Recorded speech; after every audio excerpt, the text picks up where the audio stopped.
Hey now.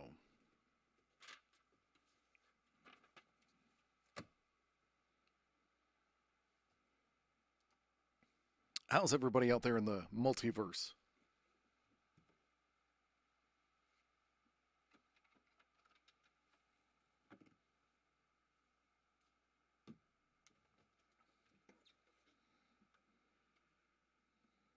Going on, buddy?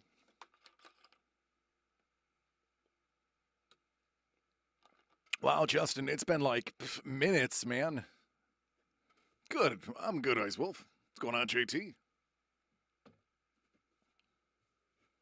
Boy, 10 of you logged in the first 3 minutes. You guys must be itching for content tonight. Well, you come to the right place. I got a treat for you today. Let me do some camera. Just hey, where is it? It's over here now. I switched. Thank you, buddy. Kang will cause some problems. What's going on, Don? Let me uh let me adjust some of my camera pieces here real quick. Hey, John.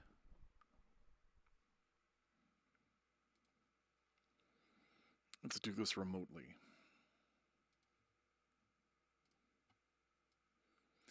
All right, let me take a peek.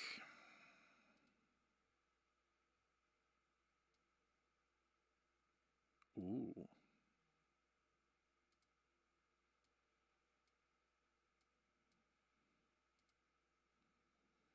Mm-hmm. Well, that's nice. Still waiting, nerdy. That's me. I'm gonna apologize right off the bat.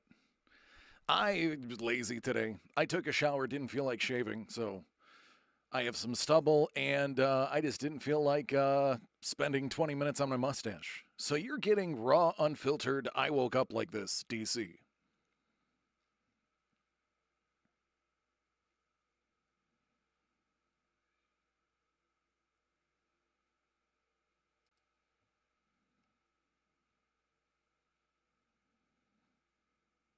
What's happening?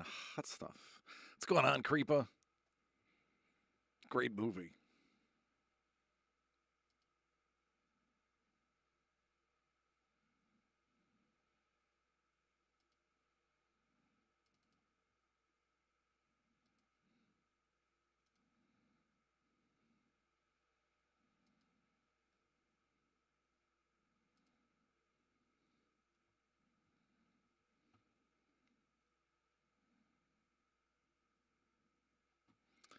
All right, I think that looks good.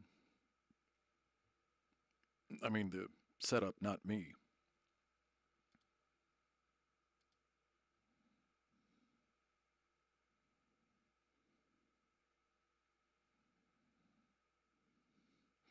No, not a bad sub. Not a bad sub at all.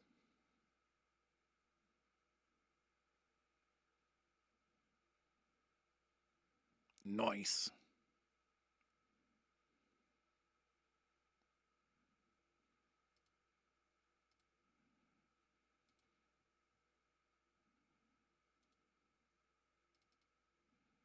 That's the button I wanted.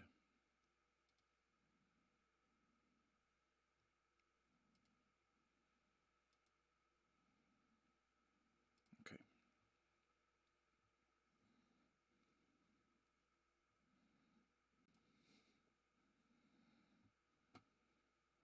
All right, so I felt inspired.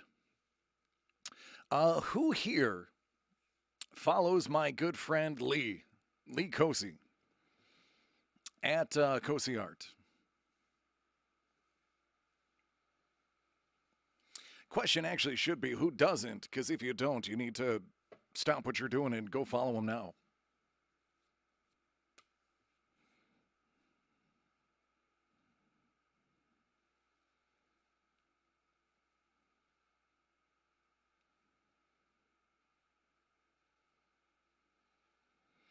Midway to Atlanta to Cincy.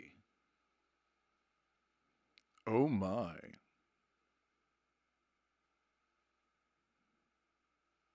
What's going on, Mel? Hello, Jimmy.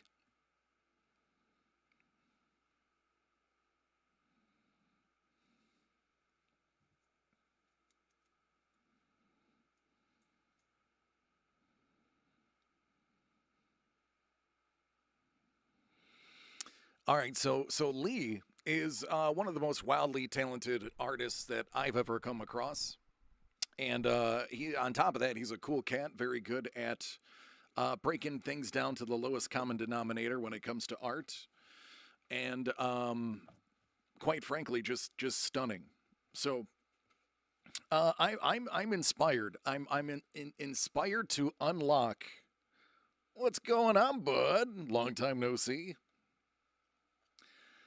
I feel like I've talked to you recently too. So I figured I want to try to be cozy cool. What's going on, Detroit?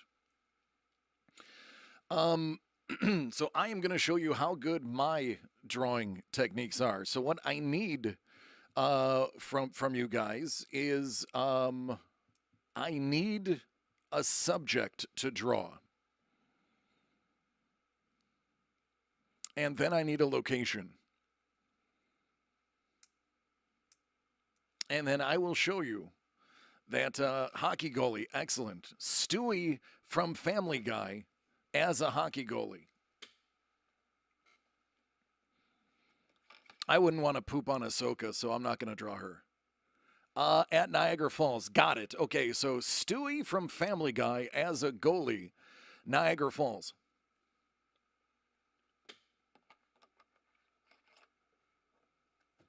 And because I'm such a good artist and I don't make any mistakes, I'm just going to go straight to Sharpie.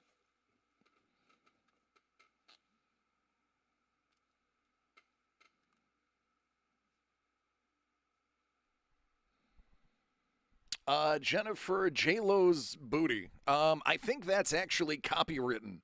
I think that's trademarked. I don't think you're actually allowed to legally draw J-Lo's gluteus maximus set. I believe that's illegal. All right, so let's see. We will use it as a backdrop. It's all about the lighting. Lee Kosey's lighting, his ability to play with light in his.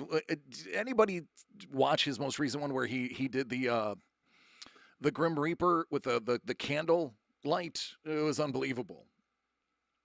Now, since I don't make any mistakes and I'm doing it in Sharpie, I also know. Oh, thank you. I appreciate you. Thank you so much, Maestro. I also use only the highest quality dollar store lined paper because nothing is too good for my people. Well, if I do it on an incline, it takes away from the reveal.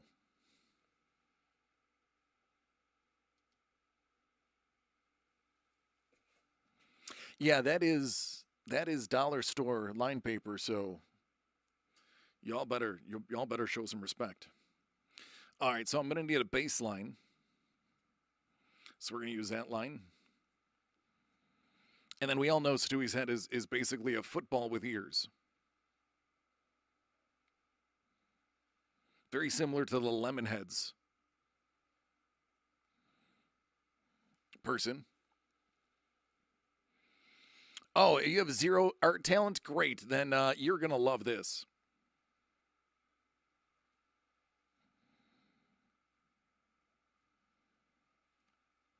If there are any children watching, you may want to hide them. I wouldn't want somebody to get scared.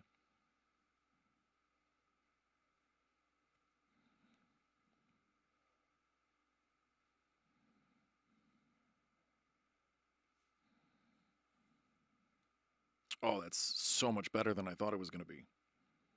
Mm-hmm. Yep.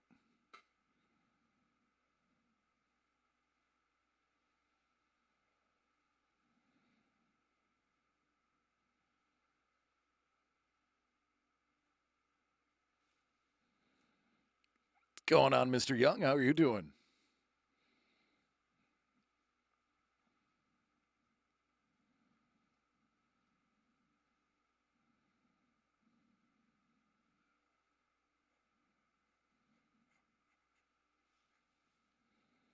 Hmm.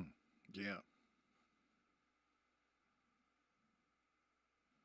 And again, since I make no mistakes, pure Sharpie.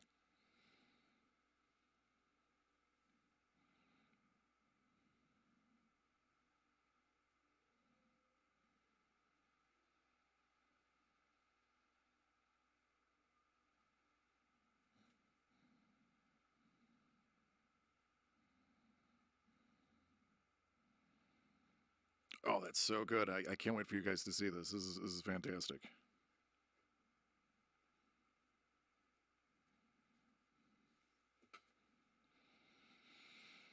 Finger paint by numbers. That's some good stuff.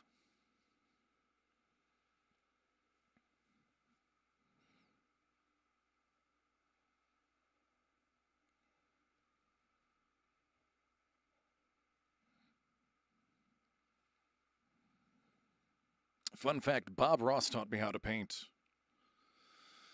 Unfortunately, I'm not painting right now. I'm sketching, so that doesn't help me, does it?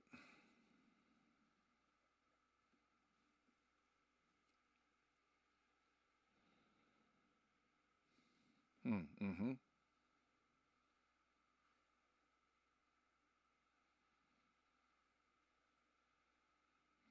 It's very important that I have a point of reference for Niagara Falls. So what I'm doing is I'm visualizing.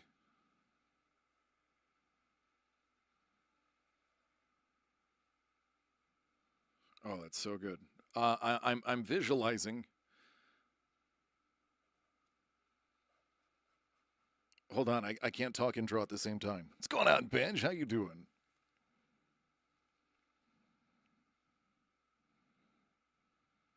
I gotta get Table Rock and Goat Island on there. What y'all know about Goat Island? That is true. There are no mistakes, only happy accidents. I think Bob Ross's son actually made a joke about that. All right, it wouldn't be Niagara Falls unless there was a barrel.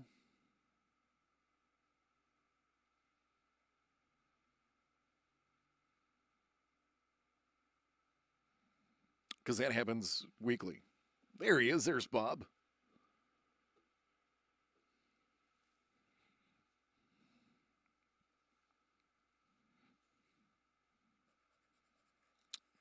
Got to make sure I get the rocks and the mist. Because, it's not Niagara Falls without mist. They have their own maid. Oh, I used to go all the time. Really nice casino out there. Mm-hmm. And we got to make a happy son.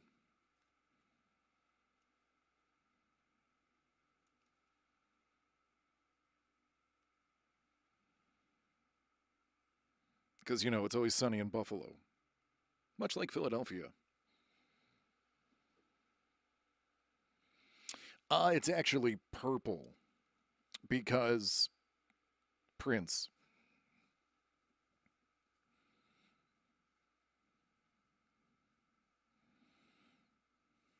And I'm not using like the really nice Canadian falls. I'm using the really crappy American falls because we got the short end of that stick.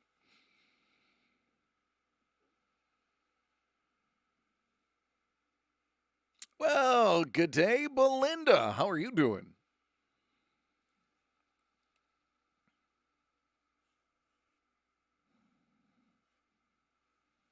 Feel like I need more water here. More water.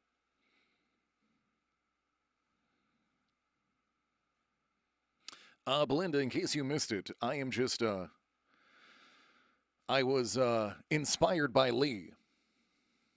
So I'm drawing one of my masterpieces, and since I make no mistakes and everything is intentional, I do it in Sharpie.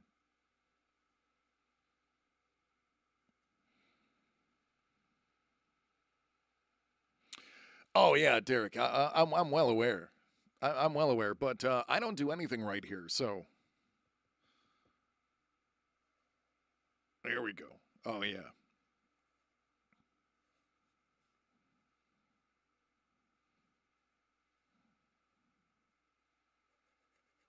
Mm-hmm.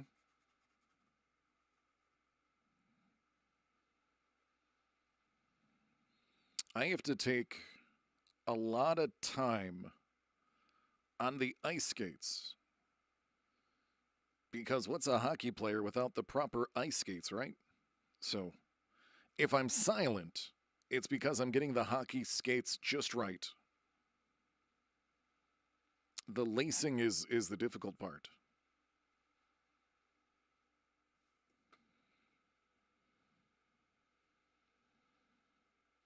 Yeah, it's it's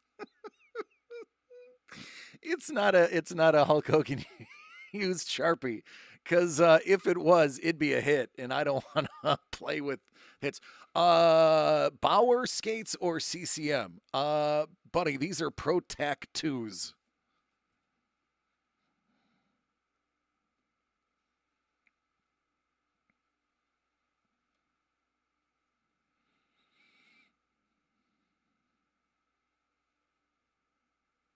Do goalie pants have flies?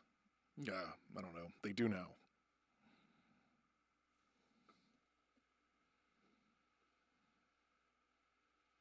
There you go. Bro, I remember when the ProTac 2s came out, that was like every single player that I knew. All my friends were like, ProTac 2s. Oh, you can't skate without the ProTac 2s. Guaranteed to make you edge so much faster when stopping. Yeah, you know what? That whole sentence I want to have back. For those who have perverted minds, that sentence meant something completely different. Filthy animals.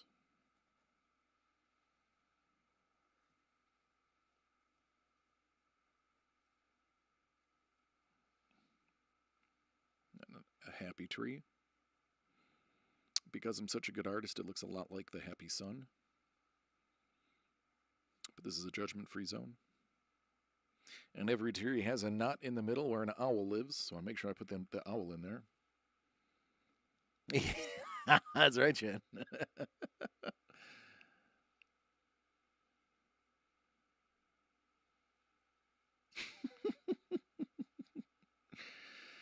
Yeah, I might have told Mel about that conversation. She got a kick out of it. I don't even think I can ice skate anymore. It has been a solid 15 years. What's going on, Alaska? Tony, long time no see. Yeah, I did it, so. All right, there's the Cave of the Three Winds, I think it's called. It's very important that I crosshatch that properly.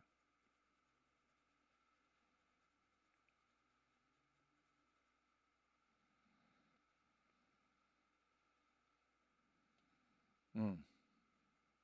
I'm going to hold my breath for this part because I want to draw each line in between the heartbeats so that I don't mess up.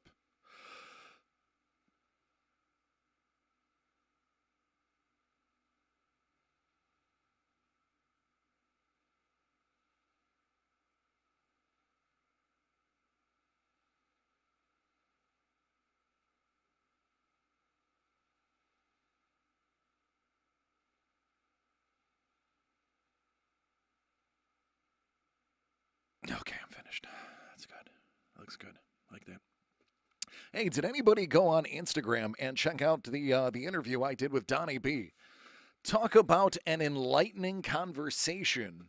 That was awesome, BT Dub. And I can't forget to draw the Maid of the Mist. If you don't know what the Maid of the Mist is, you've never been to Niagara Falls.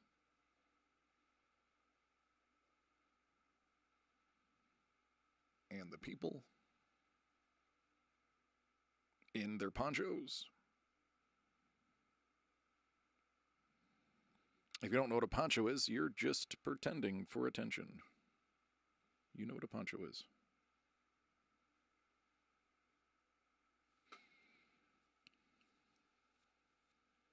Yeah, made in school. They got all new boats. I think they have like electric boats now.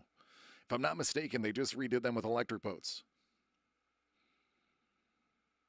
Yeah, that's right. Yeah, The Office. Yeah. Yes. Yes. Yeah. Not many people realize how wet you actually get.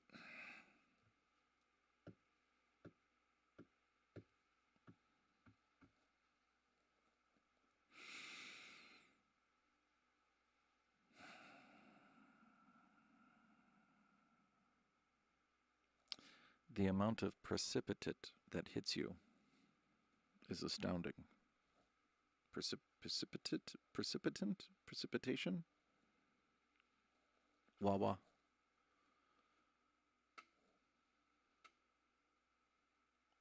See, Justin knows. Justin is between Justin and Don. They know everything about Buffalo and Lockport. It's pretty amazing.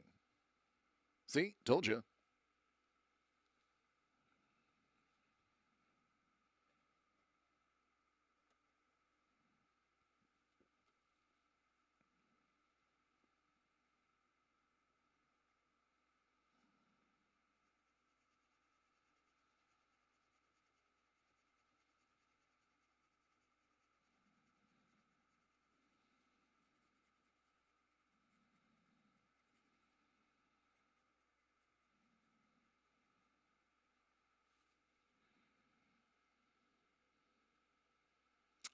Gotcha.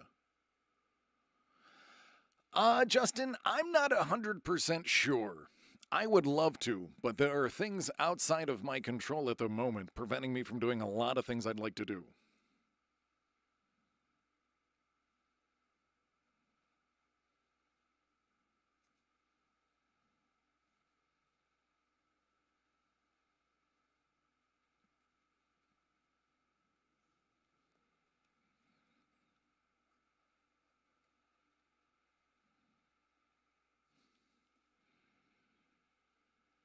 Mm. I feel like I need more mist.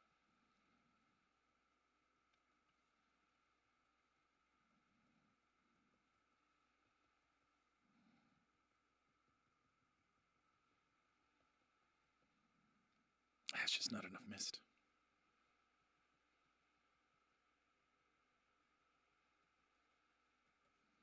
Reminds me of how much I love pointillism.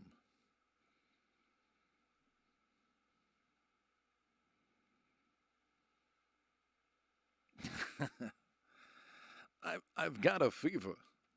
And the only prescription is more mist. Mm-hmm. Oh man, this is so good. I almost don't want to show you. Make sure I get the NHL shield right. Oh yeah, that's good. Now Stewie's not going to wear a goalie mask because I don't want anybody to. So, Tony, listen, nobody would buy this. My wife, who loves me unconditionally, would probably not buy this. She probably wouldn't even hang it on the fridge, because that's how good my art is. Oh, hold on, somebody's texting me.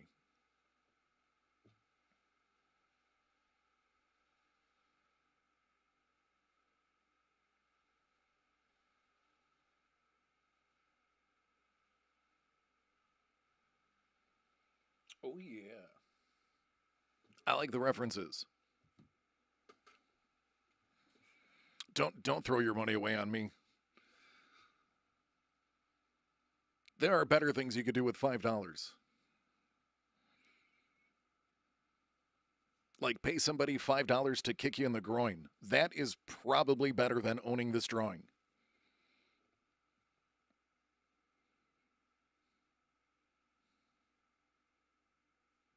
It's true. James definitely has a style of his own. It's very unique.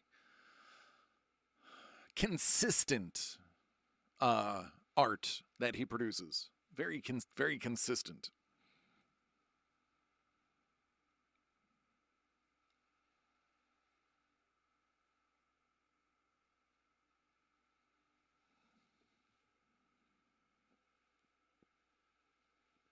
Oh my God, Dylan, I actually have a story for you that's relevant and funny, and I'm gonna pause painting, or not painting, sketching to tell this story. So I used to play ball hockey, floor hockey, ball hockey. And there's a guy who plays ball hockey, still does. He's actually on the Buffalo 716ers in the National Ball Hockey League. His name is Denny Schlegel. He was on Team USA, the national team for ball hockey. No, the cups don't help. Hey, what's up? What's up, Lee? Speaking of Lee, I'm not trying to steal your shine. I'm not trying to upstage you, but I was inspired by you. So I am gonna for this the beginning of this feed. I am gonna sketch. Now I don't want you to be intimidated. I am pretty good, and I'm so confident that I just went straight to Sharpie. I don't need pencil, because pencil. And I have the finest dollar store lined paper that you will ever gonna find. I did an improv piece. I was told I needed to do Stewie as a goalie at Niagara Falls. So I'm not trying to step on your domain, but I mean, I'm just saying the details on this are pretty intense. And I'm not doing it on an incline because, incline. it's, trust me, I need to be committed. If there's one thing that I remember from my time acting is the one time John Travolta told me, "You need to be committed," and I took that to heart.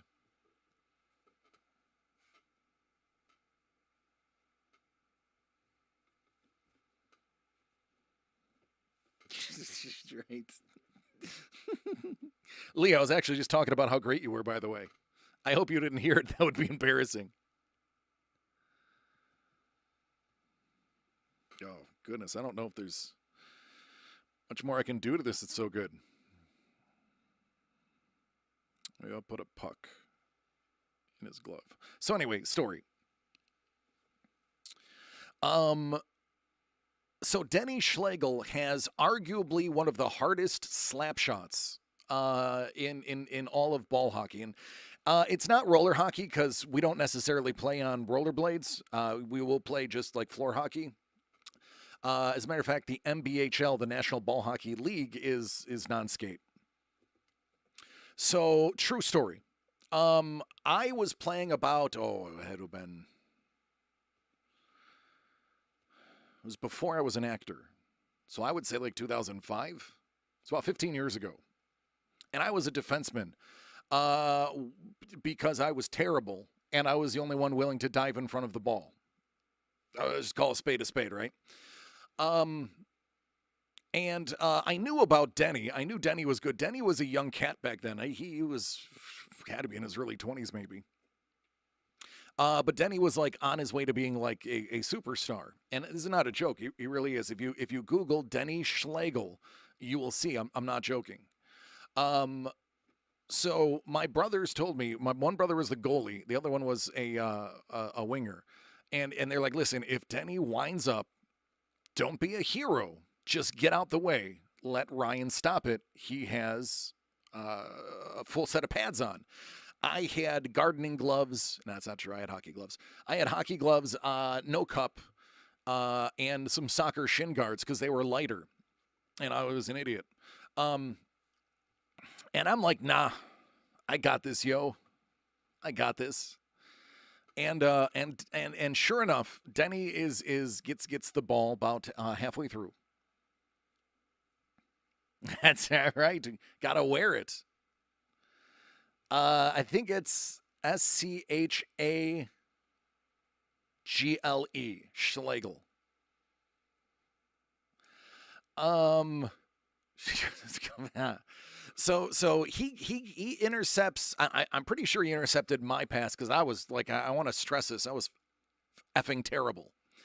I'm pretty sure he intercepted my pass, and he takes like 3 steps. He's about at half at center center of the floor. He winds up, and mind you, his windup is a thing of beauty. It is very professional. I mean, literally, he was on the national team. It was no joke. Olympic level ball hockey player. And he winds up, and I'm like, oh, I'm going down. So I drop to my knees, kind of spread, get the stick out, make myself as big as possible while not leaving anything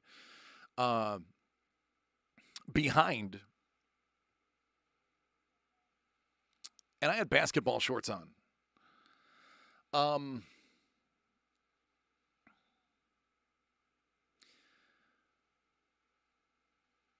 I had a welt that looked like ringworm on my thigh that turned into a purple welt that over the following month faded into a nice brown, green, blue bruise. And it bounced off my groin and hit my thigh. The thigh was the second thing it hit. When you watch TV and as a joke somebody gets hit in the groin and the whole crowd, they pan to it, the whole crowd goes, ooh, that's real. Because even in my intoxicated state of pain, I could hear everyone go, ooh. And yeah, I went to the bench. And immediately my brother was like, yeah, somebody go out for him. Please, if I could get out on there for him. You're good. Take a rest. And I didn't want to look.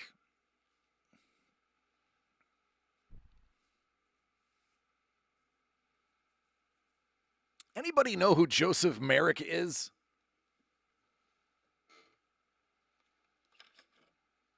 I'm actually getting nauseated talking about this.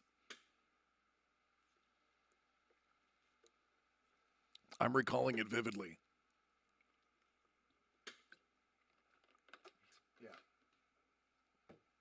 Joseph Merrick, often commonly incorrectly called John Merrick, was the Elephant Man. And he had a, they think they know what he had, but they weren't 100% sure. They still to this day aren't 100% sure what it is. And most of the samples they took have degenerated to the point where they can no longer test. But if you Google a picture of his head, it's fairly accurate of how certain areas of my body looked after that slap shot. Now, mind you, I've had James since then, so at least one of them works. But I learned that day that you don't get in front of one of those shots ever again. And I he actually came over afterwards and asked me if I was okay. No. What was I going to say? Yeah, I'm fine. Anyway, we assumed that was probably in the high 80 mile an hours when it hit me. And a hockey ball, while not as hard as a hockey puck, is definitely harder than the plastic pucks that they use for that. It was, yeah, my career didn't last much longer than that. It's a true story, though. What's going on, Greek? All right, I'm almost done.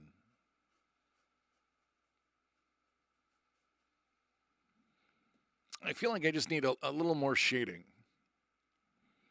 And by that I mean none at all. Okay, yeah, that's good. Oh my goodness. How did I not learn to do this earlier? This is just, look at me go.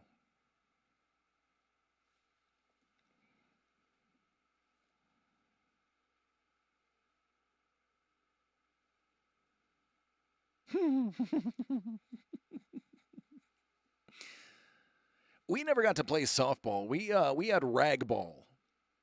It was a ball of rags that we would hit. They're springy rags. All right, I need to sign this.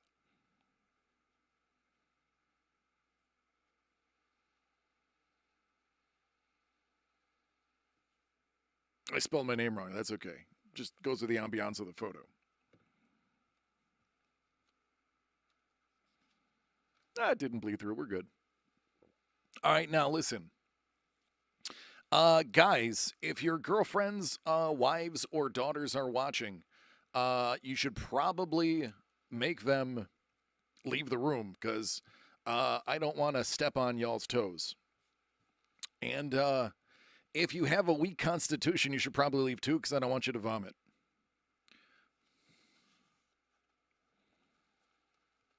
Yeah. Right? Van Gogh has nothing on me. Van Gogh has nothing. Picasso eerily similar, but I'm still going to say me over Picasso. That is the mist. You belong in a museum.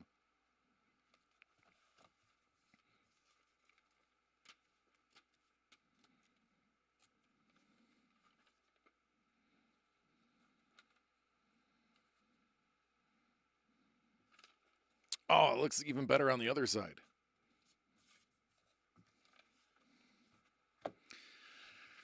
I mean, clearly you're saying that in jest because that is obviously number 00.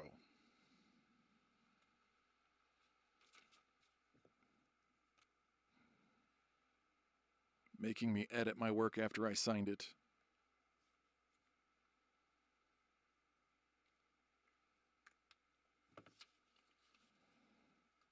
Oh yeah, white balance. Love it. Oh yeah.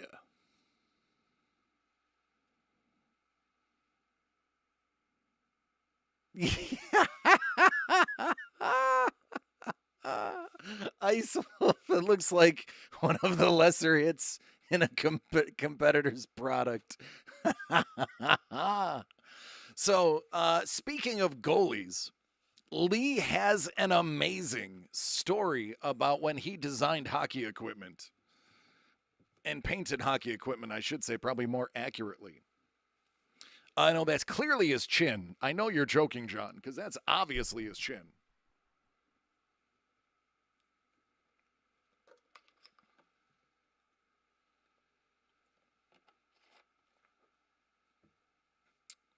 Oh, that's about as polished as I'll ever get. That is it, man. You need to watch your back. I am in like Flynn.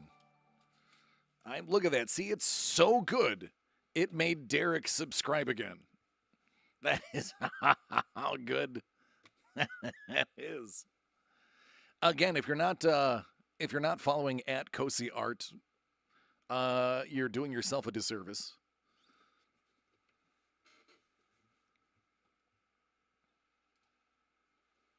There I am. Probably prefer to look at that painting though. Oh goodness.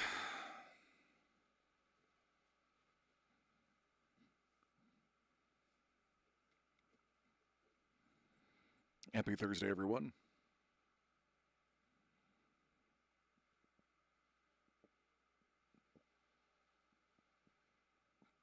Yeah, Derek is a fan. Derek is a fan of yours.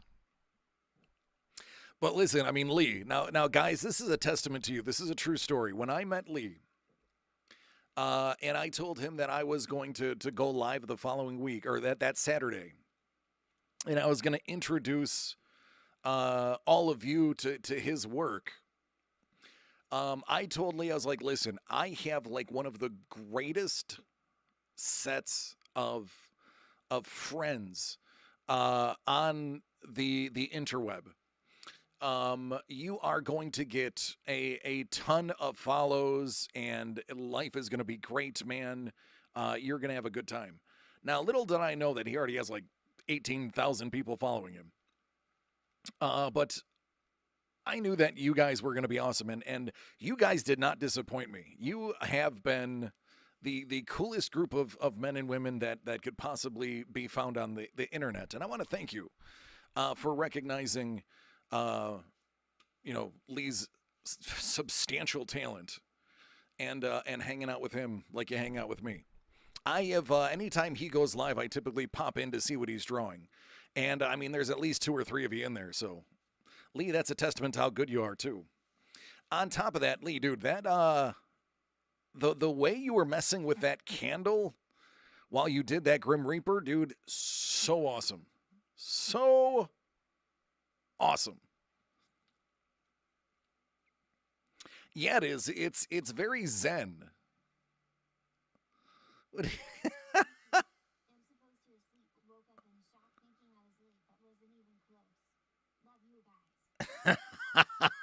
I love you, Scoobs. Have fun at work tomorrow, man. I bet you're going to get your hours in this month. Scuba.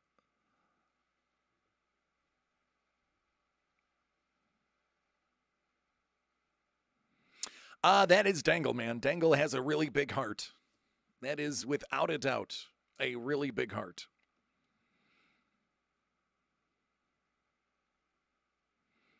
He is the, what is it? I'm missing my pop culture reference right now.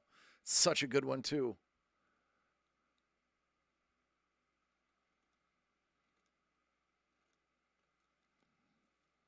Replacements, quarterback, played by Keanu.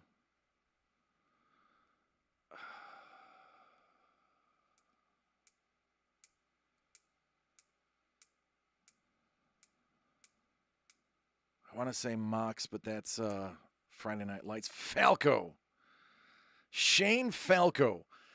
Derek Angle is the Shane Falco of this feed because he has miles and miles of heart. He is the Shane Falco.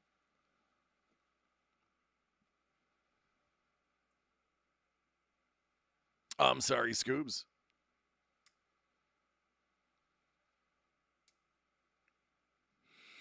Yeah, man. Oh, I absolutely dig it, Lee. I know how you feel, bud.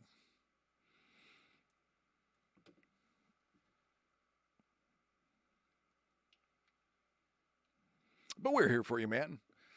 It helps that you're an amazing artist, amazing and talented artist. I mean, that really does help, too.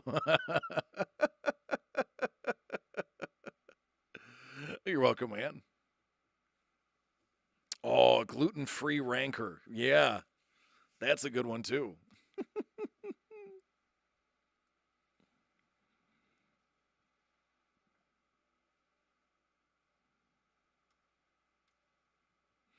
I think we need to start a either a Yelp or a what is it?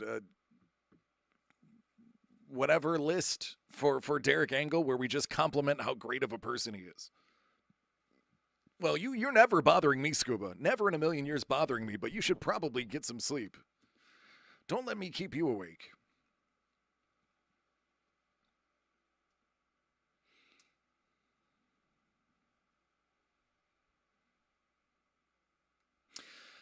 I believe, and I'm not 100% sure, but I believe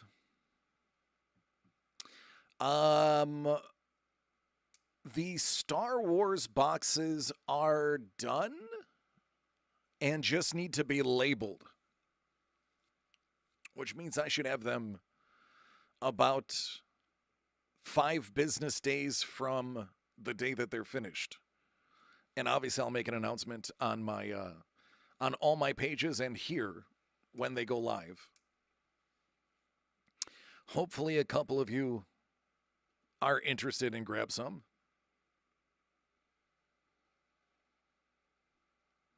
What I'm going to do, because I have knowledge of what's in every box, not necessarily which numbered box has what is in it, But to be fair, what I am going to do is have a list, obviously 1 through 25, and we will random the remaining numbers.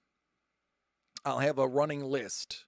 That way, if you buy one, and I get the confirmation, I will random them, however many you buy, and go with the top of the list. Even though it's really not necessary because I didn't package the final packaging, I want that extra level of transparency in that. So I don't want anybody to think there's any tomfoolery. I know I built my brand on being a straight shooter and integrity. However,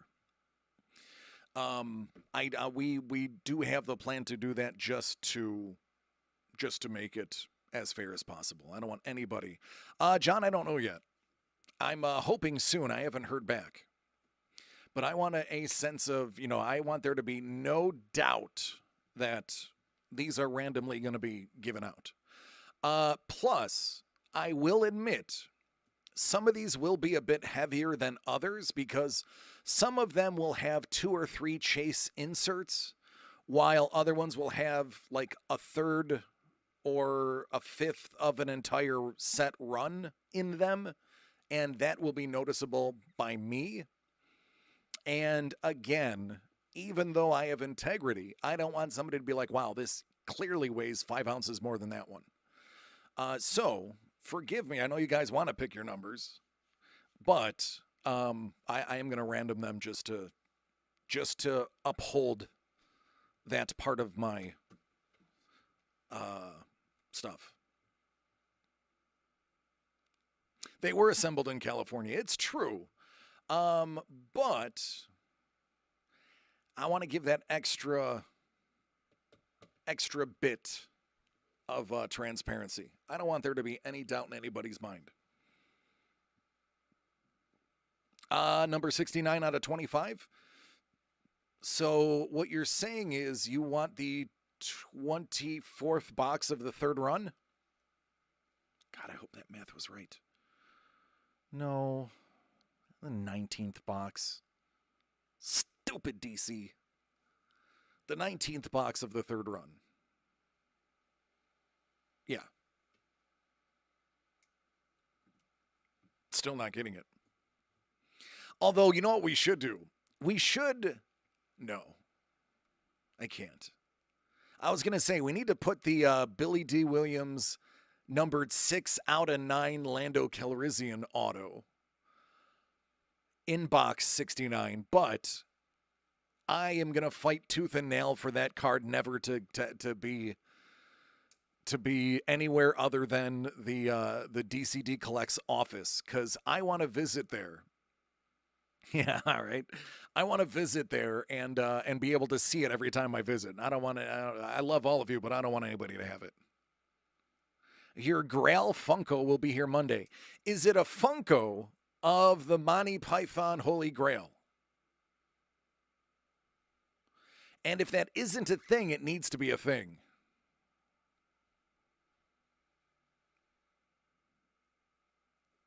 Yeah, it needs to be a thing. My goodness, when I don't put stuff in my mustache, I'm looking like Wilford Brimley. I'm Wilford Brimley, and I got diabetes.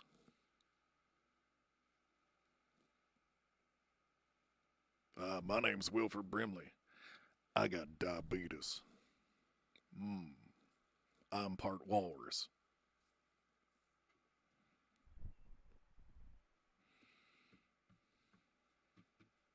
Anybody else old enough to remember those commercials?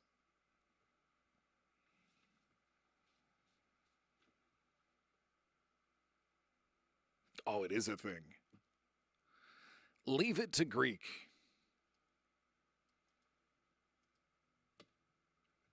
I don't think I can cut and paste out of this feed. I can. I did.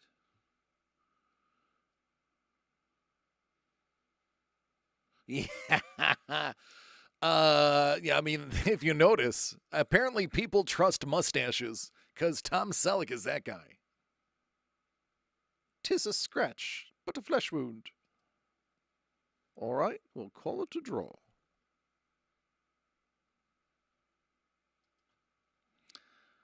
Hello. Hey now. Thank you, Detroit. Love you, buddy.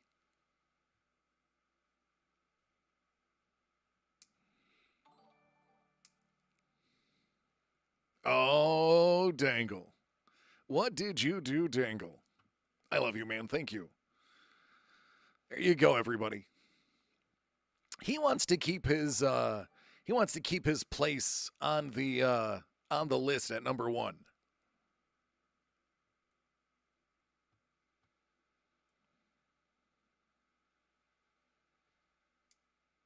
I did see the final Loki. Well, the end of season 1 Loki. I don't know if anybody else has saw it, so I won't do spoilers. But it's pretty good. And it at least explained some of the things you're going to need to know for the upcoming run of films. That's where I'm going to leave it because I don't want to spoil. The reason I'm adamant about not doing spoilers is because I never saw the movie Million Dollar Baby because somebody literally walked up to me the day after it came out and went, "Oh my God, this is how this ends. Can you believe it?" And I'm like, Whiskey Tango Foxtrot shit, mate. What are you doing?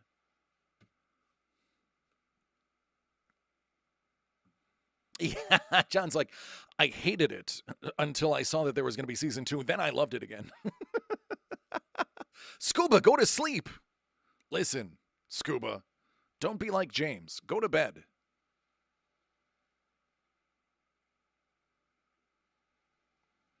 It's true. Don, you can trust Don. You whaffer of a sniffer of other people's bottoms. Oh, the French taunter. One of the best. Your mother was an hamster and your father smelt of elderberries. Now go away, or I shall taunt you a second time. Animal food trough warfare.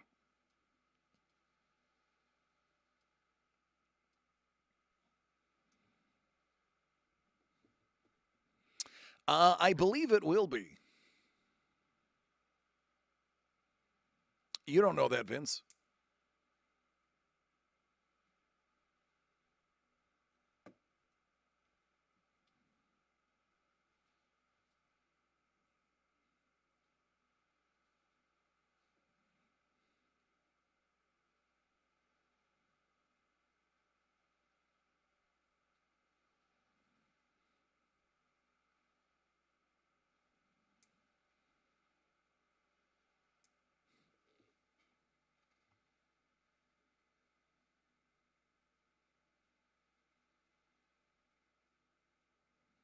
Yeah, Greek, that is messed up.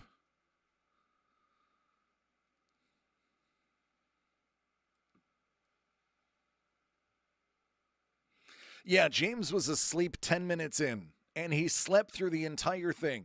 I woke him up at the end credit scene. He slept through every action sequence and explosion. He was out. Out. I for last year, 2 years ago, for my birthday, I got no, it was last year's birthday. I got um some gift cards. So we actually got to see it for nothing. Yeah, so yeah, Mel is not allowed on the Discord because I can't talk about her if she's on there. So nobody send her the link to the Discord.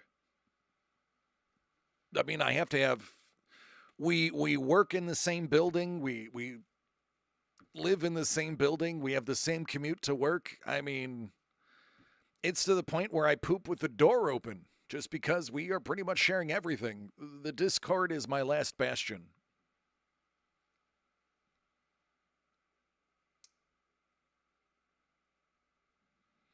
Austin Powers 2? You fell asleep through Austin Powers 2?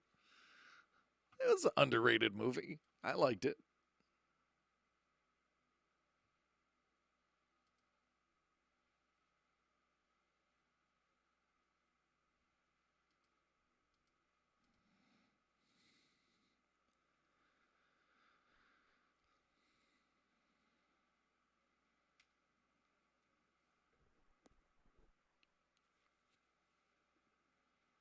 Mm.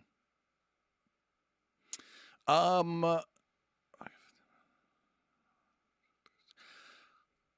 I have no plans to see the new Space Jam. I did see actually the old Space Jam, the good one, was on earlier today. James got to watch that for the first time.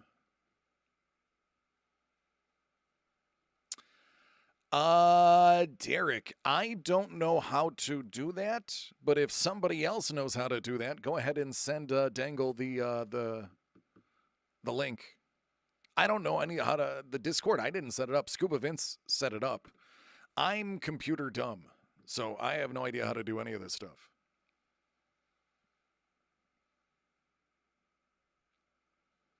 Well, I mean that's reasonable.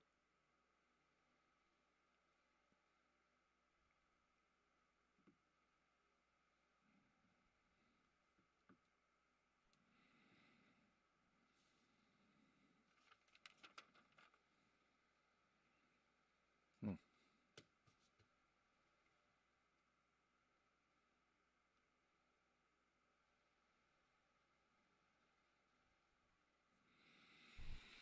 Yeah, it's funny. Everybody talks about MJ being a huge gambler, and it was funny because in in Space Jam he makes like 5 different bets, and I'm like, wow, it must be true because even in Space Jam they had to use multiple. He made multiple wagers.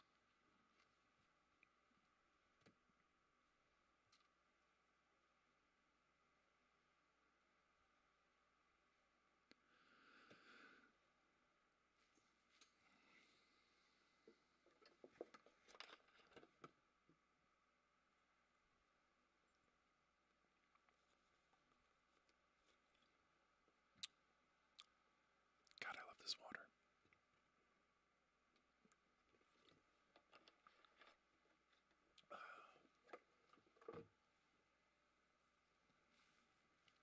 There we go.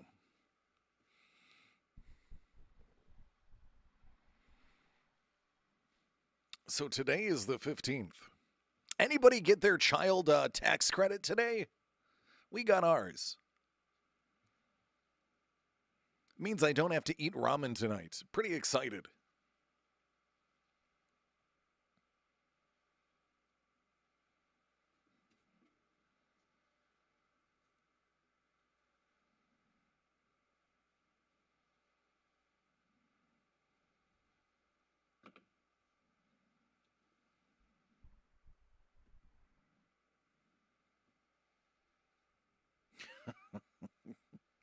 So, as you guys know, Bourbon gave me that Topps autographed Steve Aoki thing. And it actually came in conversation when I was chatting with Donnie B. And if you didn't get a chance to see the Donnie B conversation on Instagram, it's about an hour and a half long. But man, that dude, you want to talk about picking yourself up, dusting yourself off, and being self-made? Donnie has done just that. A very interesting conversation. Very inspiring. His story was pretty darn interesting. It is going to give you a new take on him. A new positive. You'll have more respect for the guy. Absolutely, absolutely wonderful um, interview. Not safe for work. There is a bit of language in there, but other than that, it was some pretty great content. Very very good interview. I'm trying to lock down Kif Kelly for one. Um, if Lee is ever not busy, which I don't think Lee is ever not busy, I might have to steal some of his time, even if he has to sketch through it. But I have fun talking to artists and finding out what makes them tick. Makes for good convo. Yeah, Derek, I have relatives that now was your wife talking to you or was your wife talking to you? Yeah, Derek, I have a couple of family members on a certain side of my family that will have the maximum amount of kids, and then when the government halts the benefits, that's when they know, okay, I have to stop at this many because any more and I don't get extra benefits. I have one. I'm good with one.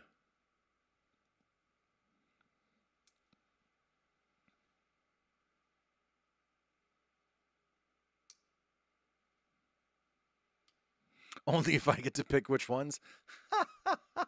There you go. Oh goodness. I don't know if Lee can answer that considering he works for Lucasfilm. Talking about tacos.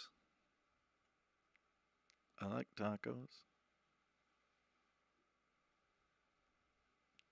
I like tacos. I'm the oldest of five too.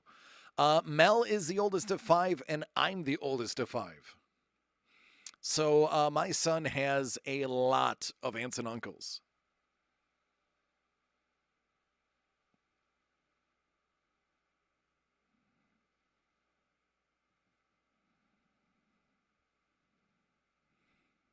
Again, the benefit stopped there, so my parents were like, yeah, we don't need any more. There's a 19-year gap between me and my sister.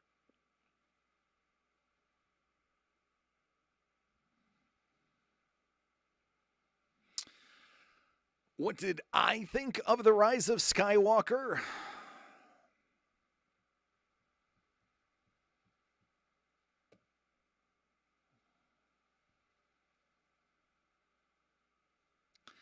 All right, fine. Here we go.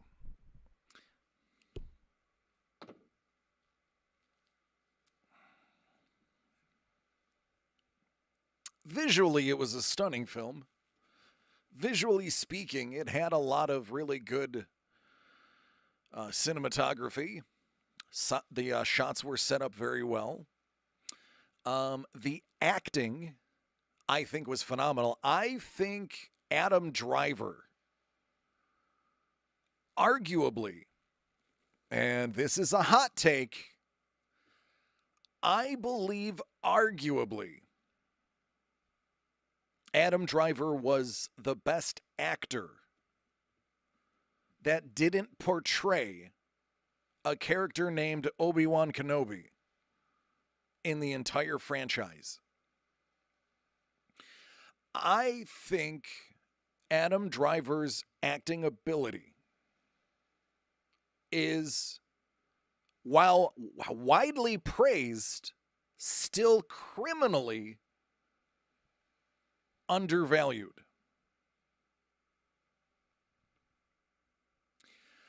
The shots and setups were great. Nice, Derek. Dig it. Big families, man. Well, I come from an Italian household. My wife's is a Puerto Rican household. Honestly, Italians and Puerto Ricans have a lot more in common than you'd think. I can go into that later too, but there's a lot of similarities. And I think Driver was spectacular in Rise of Skywalker. He was great.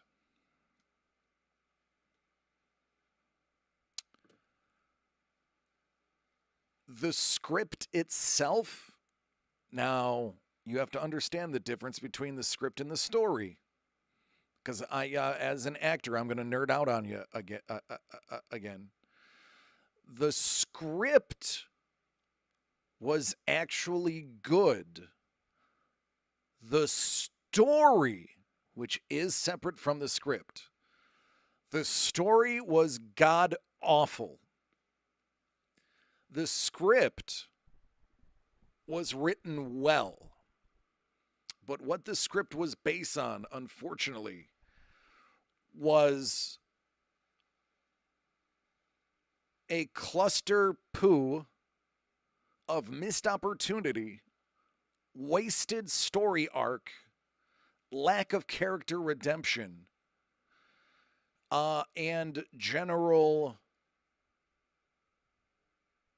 foobarness.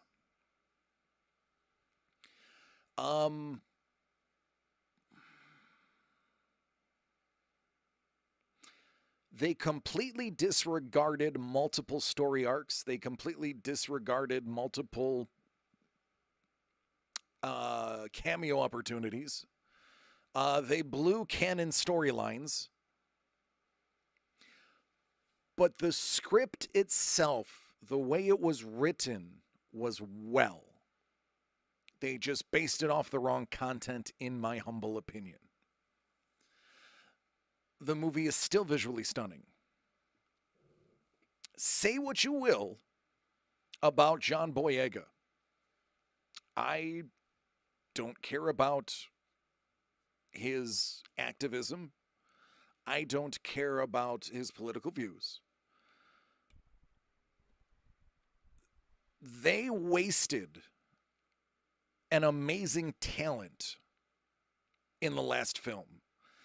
They relegated him to almost buffoonery. Exactly, Greek. Oh, take care, John. I appreciate you, buddy. Love you, man. Be safe. Take care. They destroyed the Finn character. They chickened out on the Rey romance because they decided Rey was going to walk off into the sunset. Spoilers. I'm sorry, it's years ago, so no spoilers. But the decision they made for Rey's character is disheartening. I get it. You want a strong female lead. I understand. Your strong female lead should not be at the cost of the rest of the film. She was phenomenal. Daisy Ridley, fantastic actress. I give the edge to Driver because he put in a masterclass. But Daisy was a close second.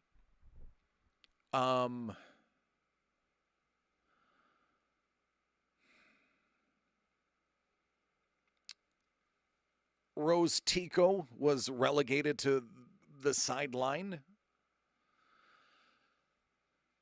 And I'm not even gonna talk about the off-screen deaths.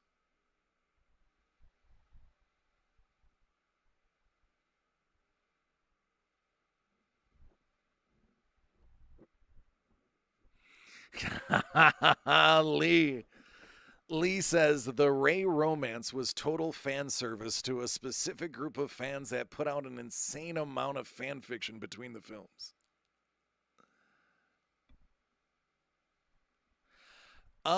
Derek, that could have been part of it because he said he was going to walk away from the character because he didn't like the representation. However, he may have said that after he got the original script and saw the lack of representation and substance they gave him. Because I have a feeling he had the script in hand well before the movie was made. But they kind of made him a buffoon, and I thought that was a disservice to that character because that character had a potentially stunning arc from being a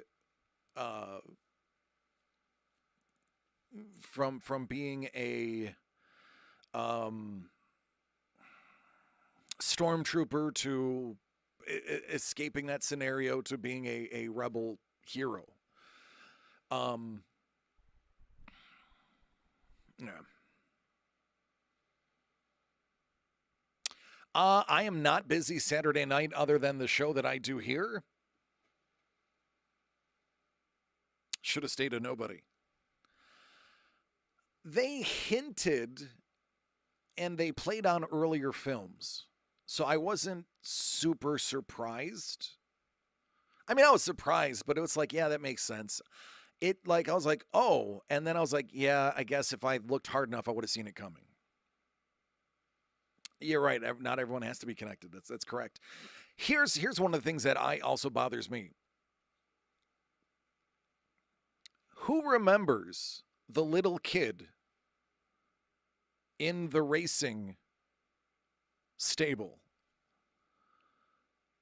who uses the Force, albeit briefly, at the end of the one film?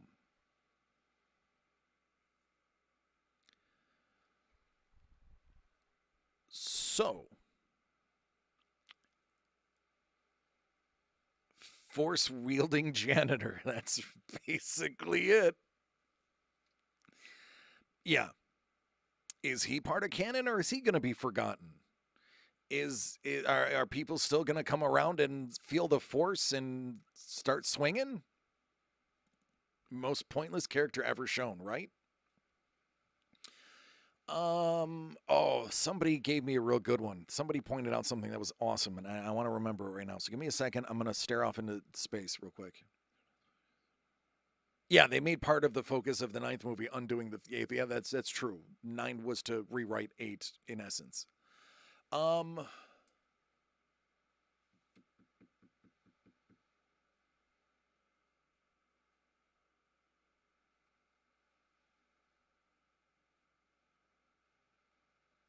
nice.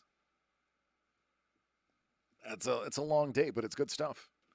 Did you do machete order or chronological order? As in like release chronological. Excuse me.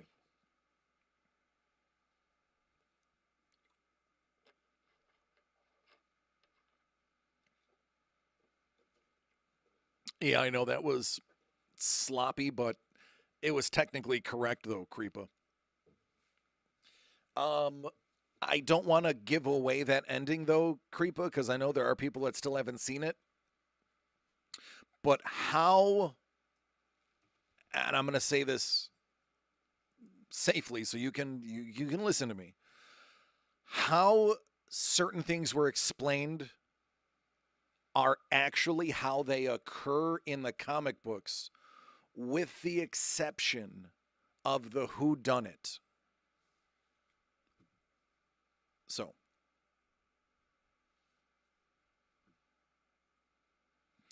are you talking about the director's contract or the writer's contract, Lee?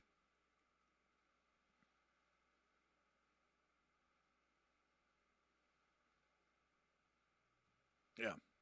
So I actually did like how it ended in essence because it does explain for those who didn't read the comic. Now, I'm not a comic book guy, and I'm not, and I don't try to be, but I do know.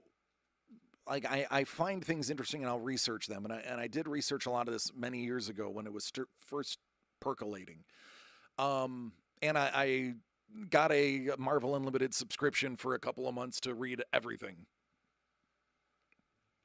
But I didn't think it did a really accurate job of breaking in the most layman person into explaining what's next. Haji.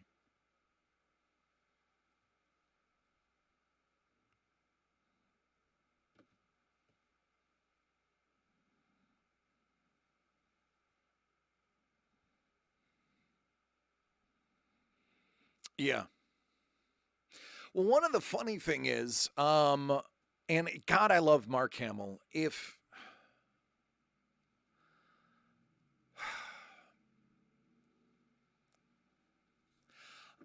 I, I want to choose my words carefully.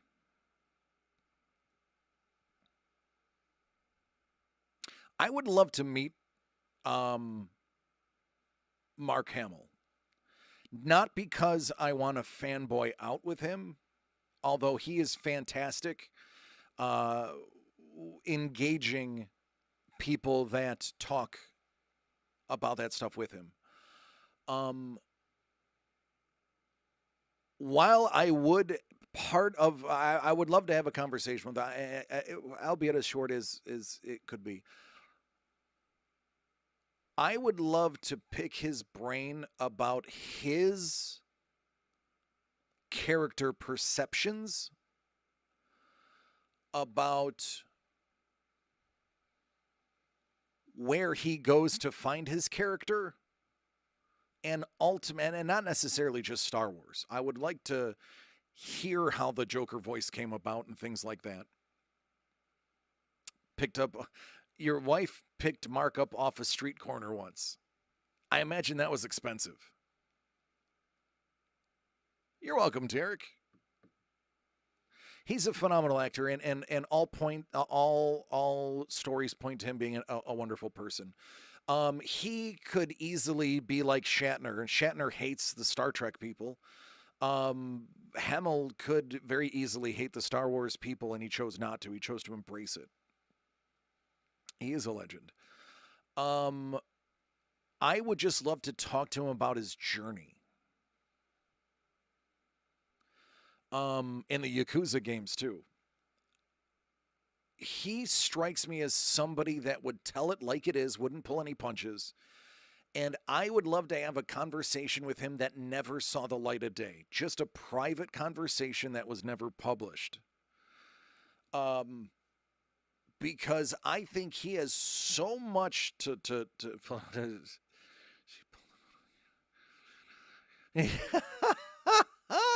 nice.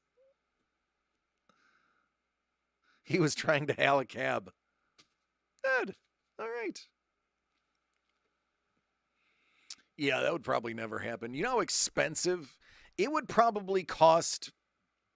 God, $1,000 a minute to get him on Instagram Live. It would probably be $1,000 a minute.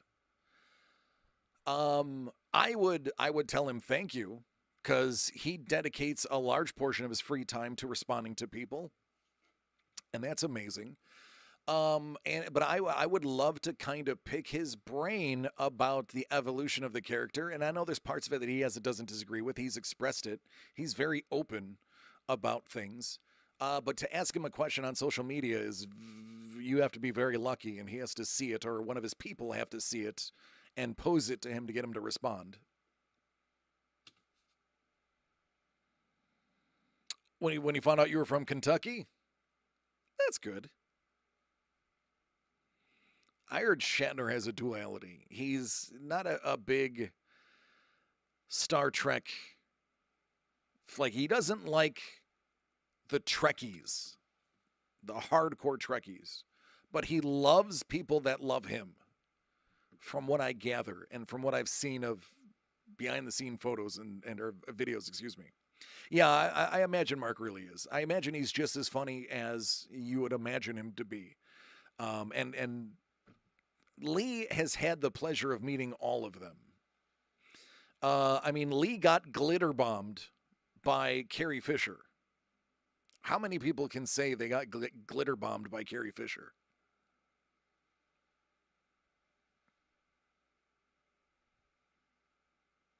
Equestrian fan. I did not know that.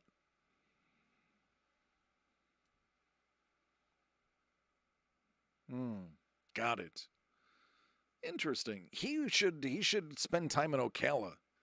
Ocala's got a lot of thoroughbreds. A lot of Derby horses come from Ocala, actually. They're purchased in Ocala and they're trained in Kentucky. I did not watch a lot of Big Bang Theory. I watched it early. And then I don't like what they did with a lot of the characters. So I stopped watching. I love highbrow humor. I love technical humor, like Scrubs. There was a lot of really good technical humor that people don't understand the jokes because they don't know medicine. Not that I'm a doctor, but for my pre-med classes that I did take, I did recognize a lot.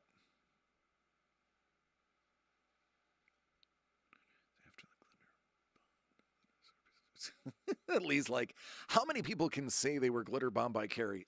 Anyone that came in contact with me up to 2 days after he was glitter bombed, because glitter is the herpes of the arts and crafts world.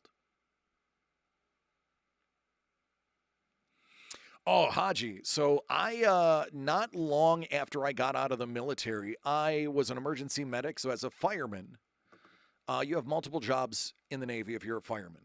I was a boundaryman when it came to fires. I was a exterior scrubber when it came to chemical warfare because I was young and expendable.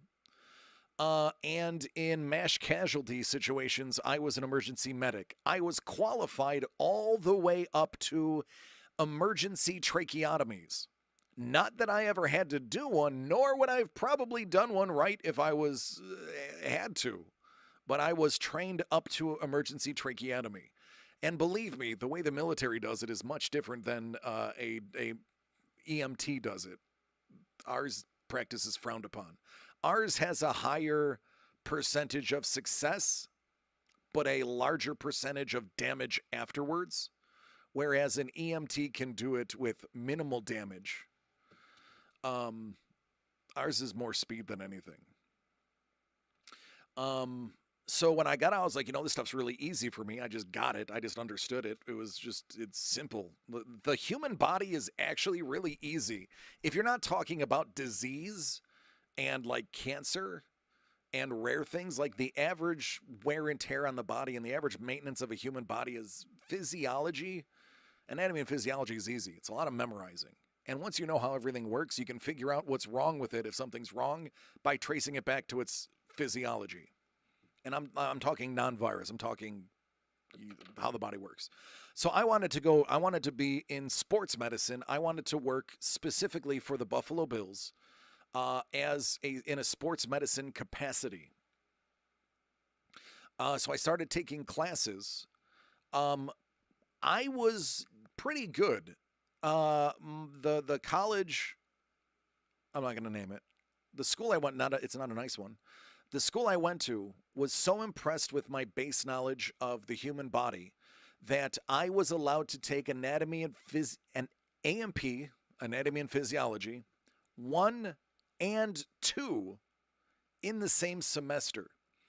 And it was funny because it was 2 different teachers, and anatomy and physiology, AP2, I'm just going to call it AMP. AMP2 was scheduled before ANP1. So I would go to ANP2, and then I'd have an English class, and then I'd go to ANP1. And before I dropped out of school, I was well over a 4.0 because I had all the extra bonus work too.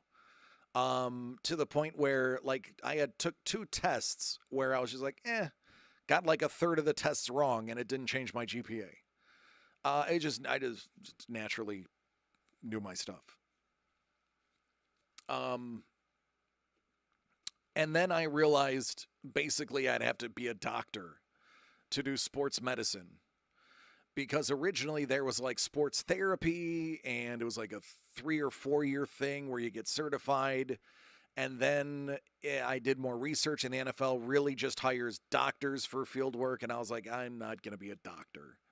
So I was like, I'll go be a sports agent instead. And then I found out you had to be basically a lawyer. And I was like, I'll be an internet personality and famed artist.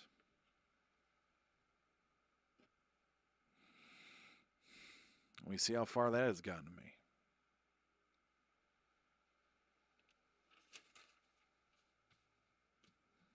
So I'm here. The path of most resistance. That's how I like to see it.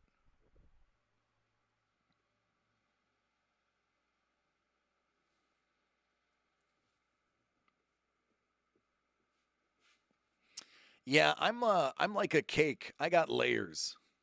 You know what's funny, Sean? I used to embrace the term Renaissance man because I really did want to know a little bit about everything in life. I wanted to be able to do everything. And when I would articulate that to other people, Thanks, man.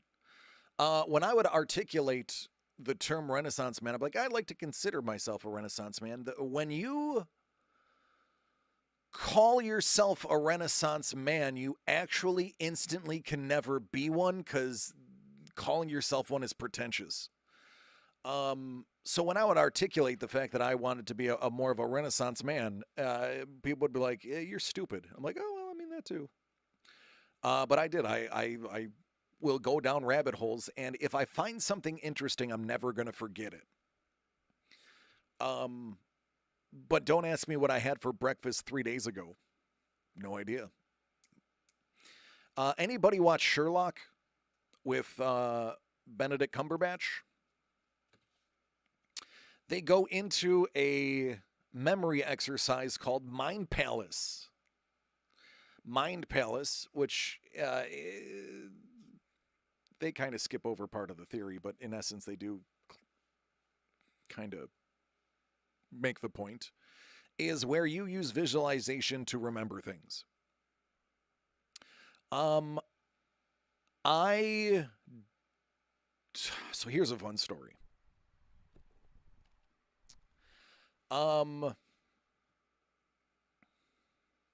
I can't prove any of this, so this could just be wild accusations and claims.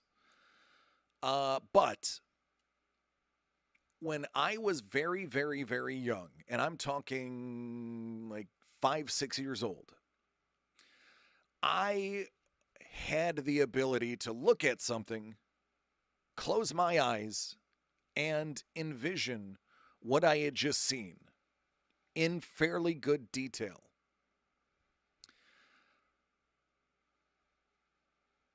I'd only have to look for a moment, and that image would be emblazoned in the back of my eyes when I close my eyes. I could recall it vividly for about a week after seeing it, and then it would go fuzzy.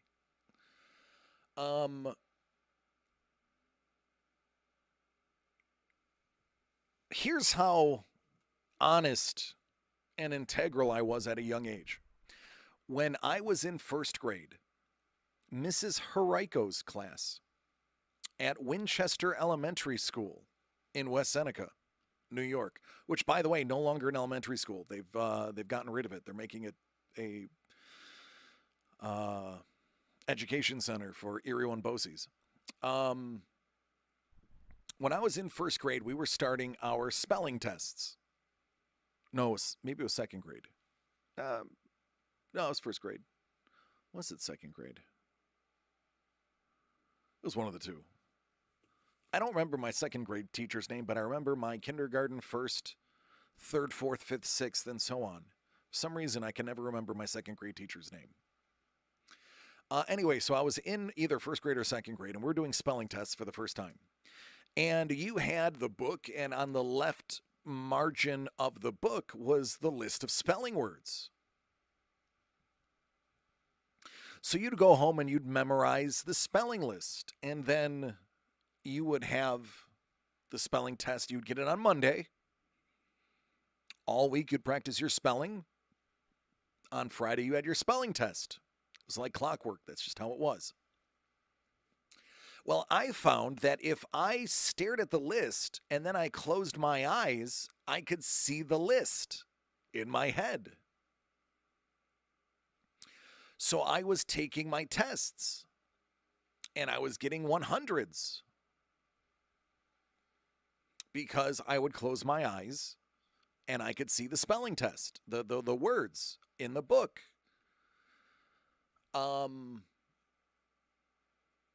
And the teacher's like, wow, you can really spell. And I was getting warm fuzzies. And then somebody asked me how I kept getting 100s in spelling. And I said, well, it's easy. If I stare at the page, I can close my eyes. If I stare at the page Monday, Tuesday, Wednesday, Thursday, and Friday, I can close my eyes Friday for the test, and I can see the words, and I just copy the words as I see them in my head.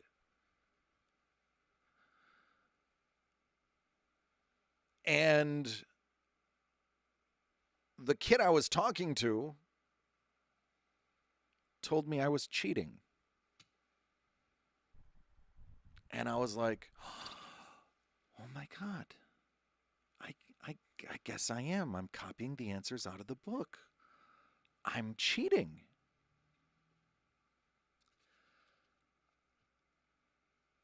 So I conditioned myself at 5 or 6 years old to stop visualizing the spelling list in the book. I don't know what eidetic is. Making me Google stuff now.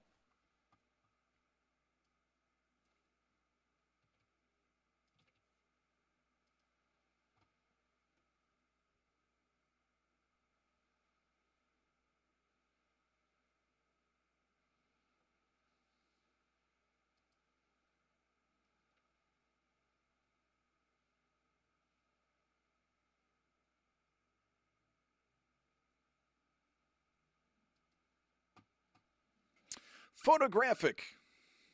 Creeper with the big words.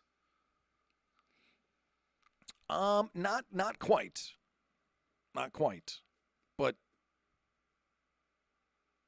sort of. Because when I later started tanking my grades.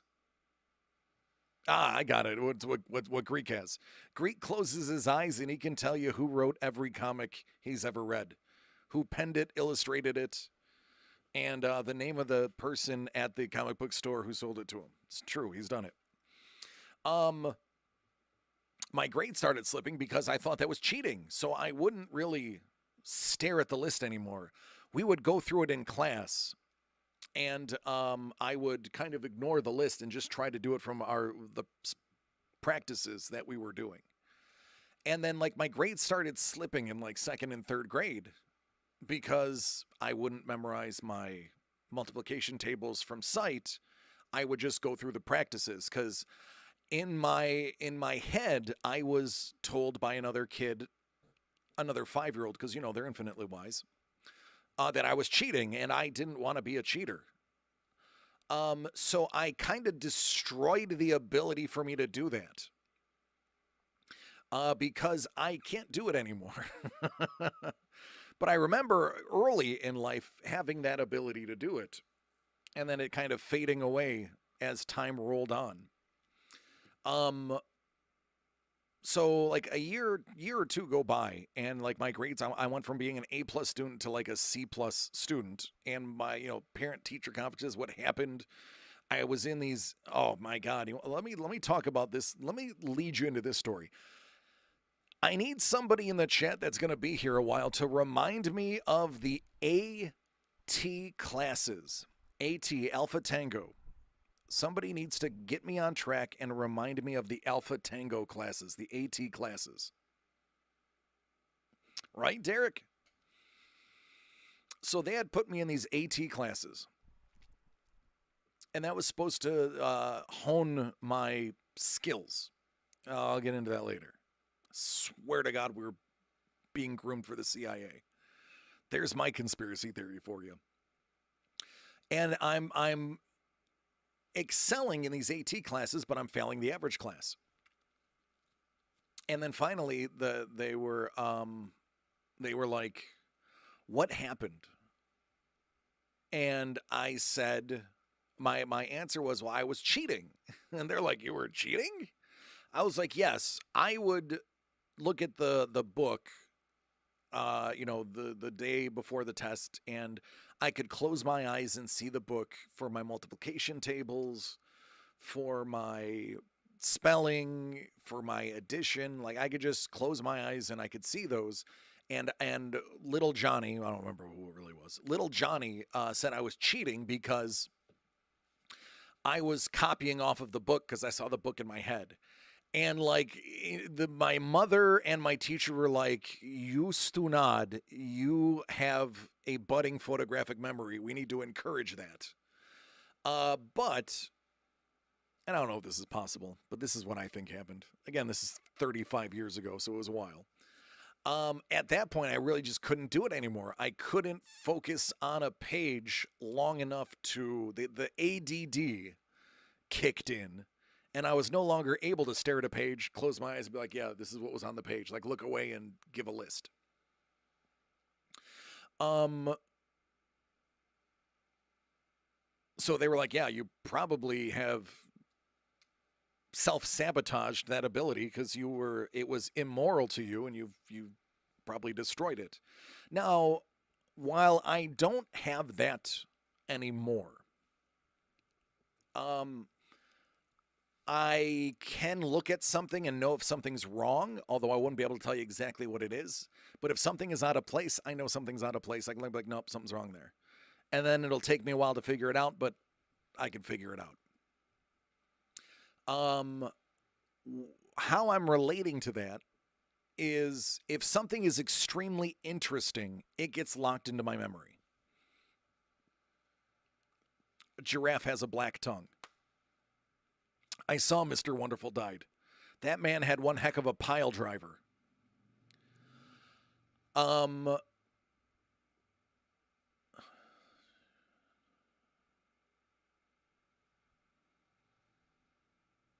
Yeah, I know, Creepa. No, believe me.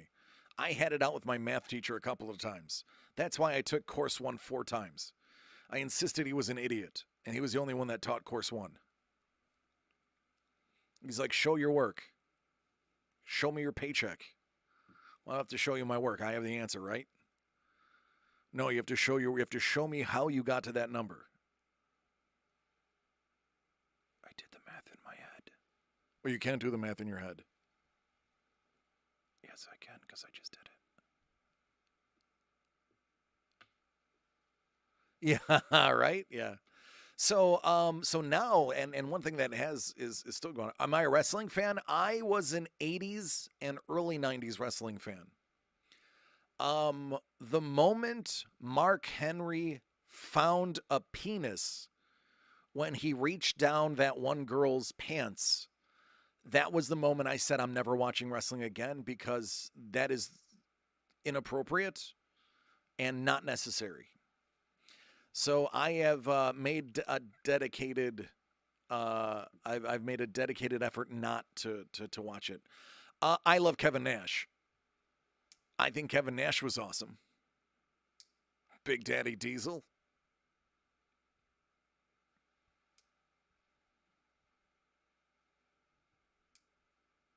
Yeah, he's pretty dope.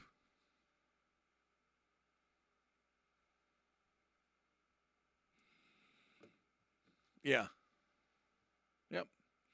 So, the only remnant of that type of memory that I have left is if I'm told a nugget of information that I find infinitely fascinating, I'll never forget it.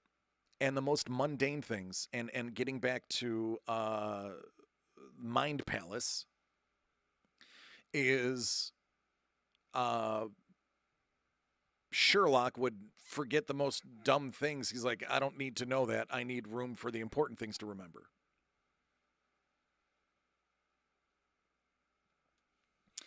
Um, so that's where I went with that. Now, since I'm reading the chat, I need to talk to you about these AT classes.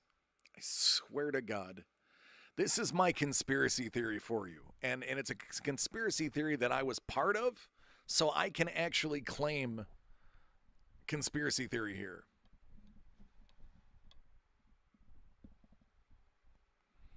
Yeah, honky tonk man. I dig it.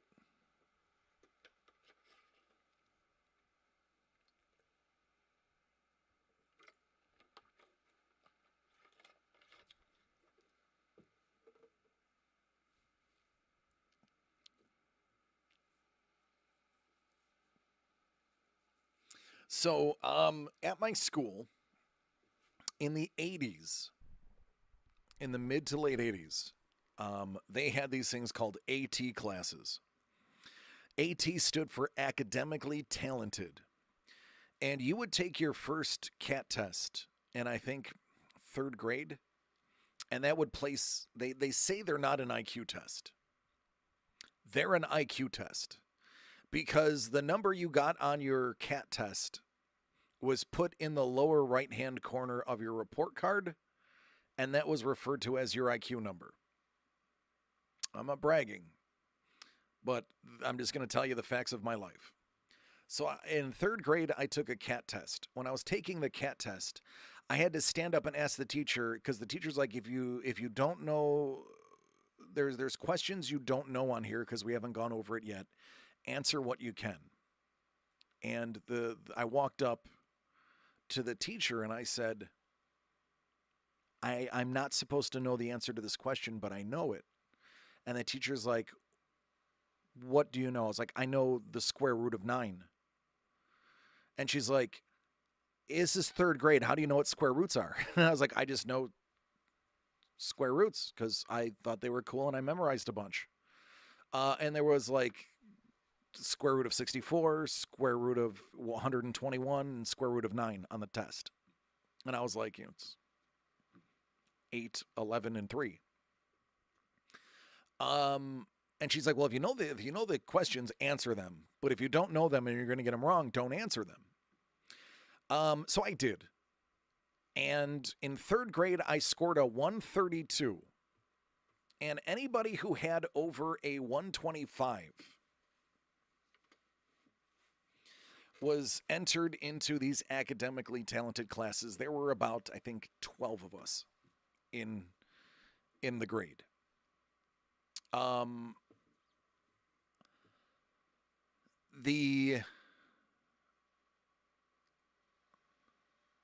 Yeah, right, Scotch.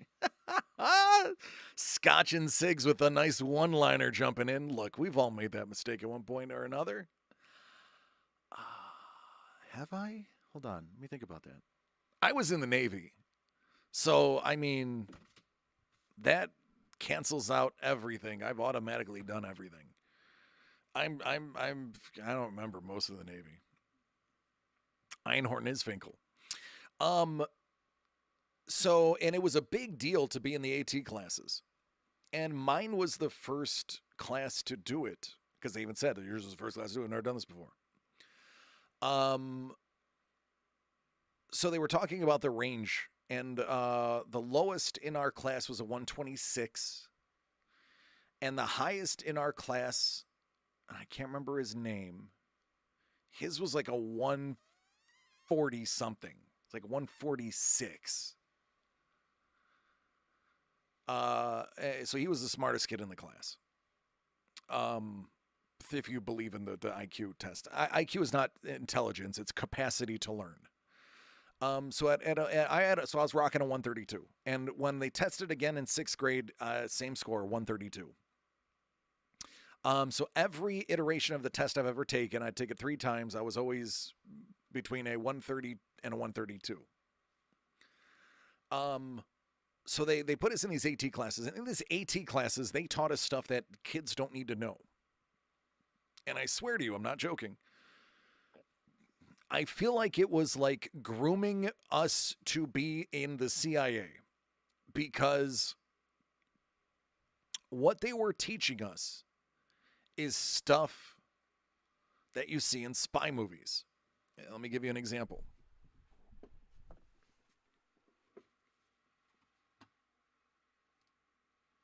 Nope, that's the wrong example.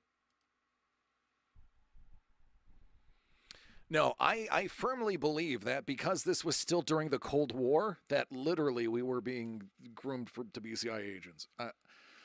I mean, I don't really mean that, but I kind of mean it.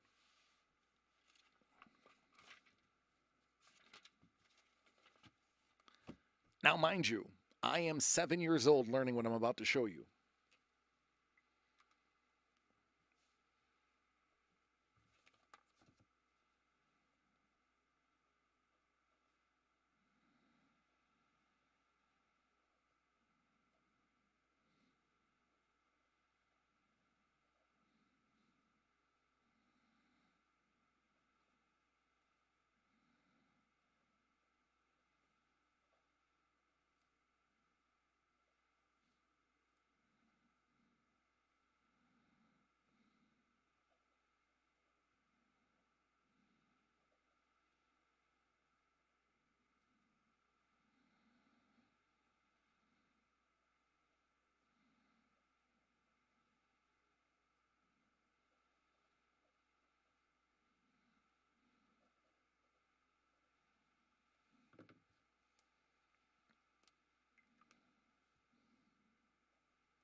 Actually, we did learn a cipher. I'll get into that later, too. We learned how to do math using colored dots.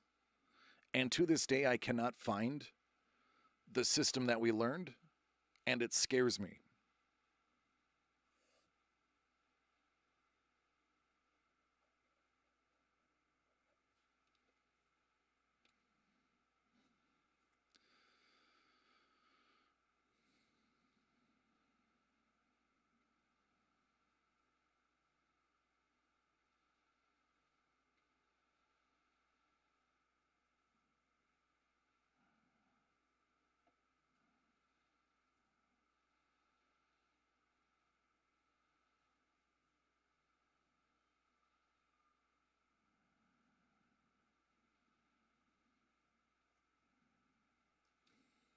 Sorry, this takes prep time to do.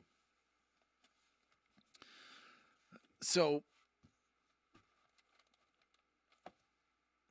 man, my white balance is terrible on this camera. What they would do, there we go. Let me, give me a second here. Hold on one moment. Wait one. And again, I swear this is all true. I wouldn't lie to you guys.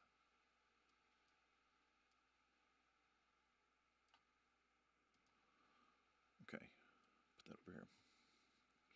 So I swear to God, this is what they taught us. They said,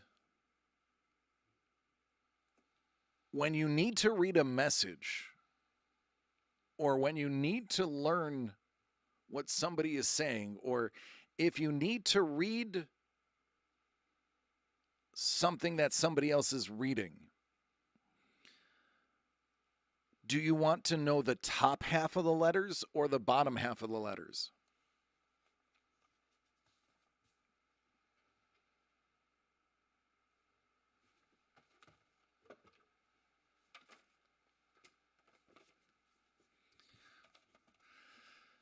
They said if you have the choice, you want to know the top half of the letters. We had to learn to read with only half of the word.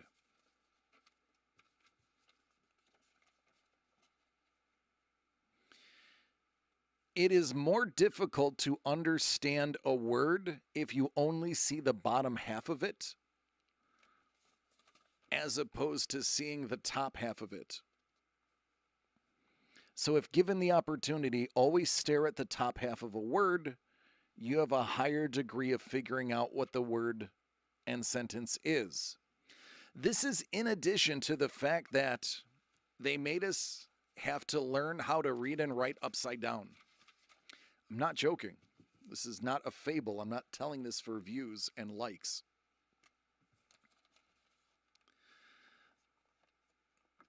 They made us learn how to write at speed upside down. My P is backwards.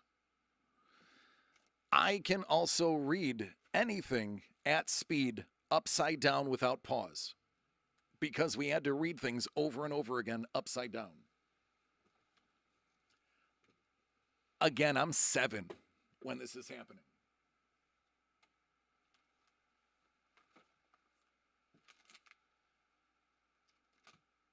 I don't have anything that I can use for reading.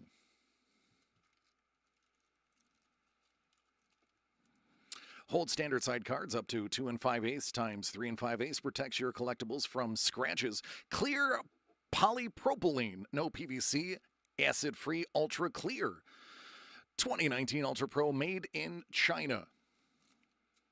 We had to learn at speed how to read upside down, so that if somebody is sitting across from us and reading something, we are able to sit across from them and read what they're reading. Why do I need to know that at 7? Then they taught us the pinhole secret message, where you take a newspaper and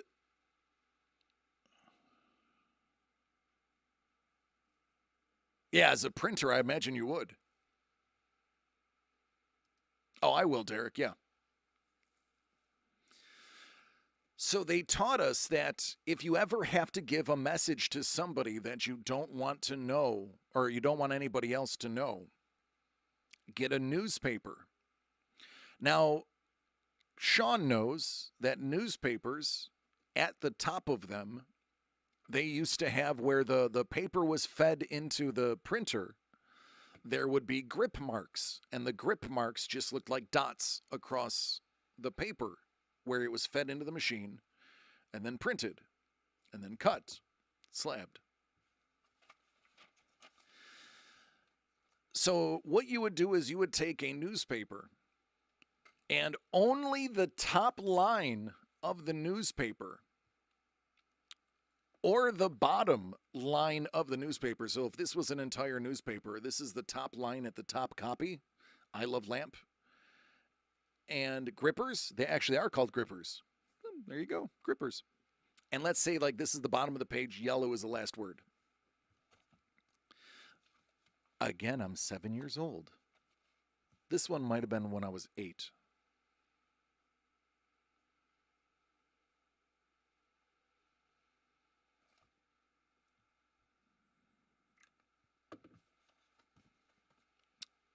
That you take a needle, a pin, and poke a hole at the edge of the paper above the letter you want to pass the note on.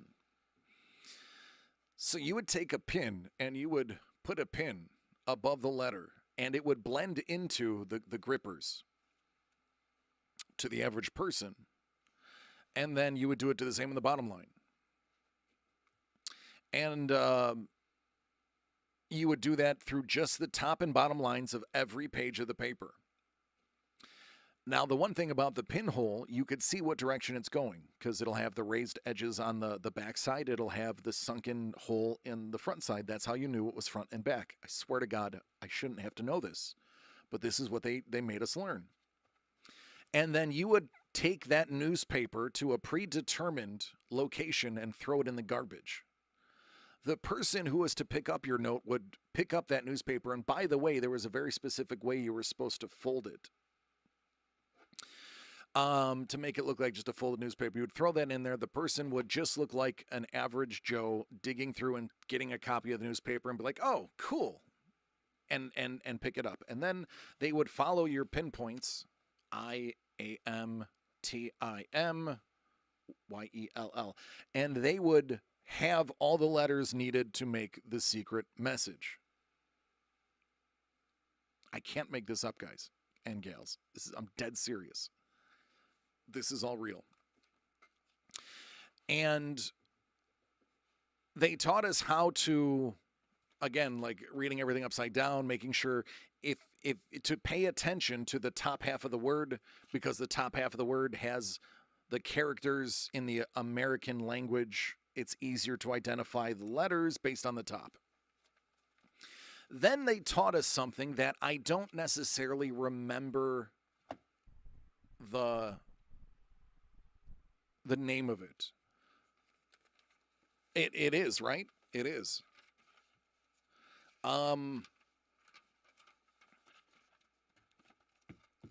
I think the name of it, and this is going to sound stupid, but I think it was called Pappy's Blue Dot Computer. Now, I tried to look that up, but unfortunately, blue dot computers are a thing that have nothing to do with what I'm talking about, so I unfortunately don't have, I've looked for this thing. I remember in the early parts of the internet, I once found an article referring to it and then never found anything about it again. It is where you would have a box. Now, I don't remember too much of it, because this part is a blur.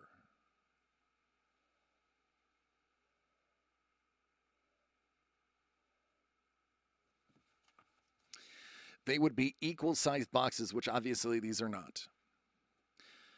They would not be labeled because this was a universal way of learning numerics.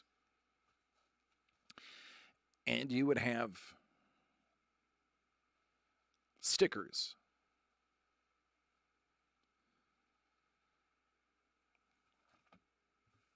The stickers, the blue dots, they were blue, I shouldn't say they were blue. They were blue and red. There were blue and red ones. Blue was the predominant color. And red was either a half of a blue or 10 times a blue, depending on what exercise you're doing. Where you placed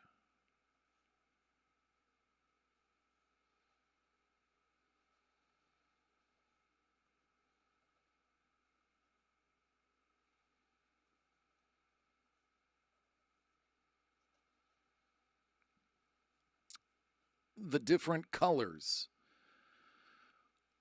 meant different numbers. For instance, if the exercise told you X tenths Y plus, that would be tens, excuse me, not tenths, tens. So 10, 20, 30. Blue was actuator, the actual number represented in the column. Red, let's say it was half of number represented in the column. So we never labeled this,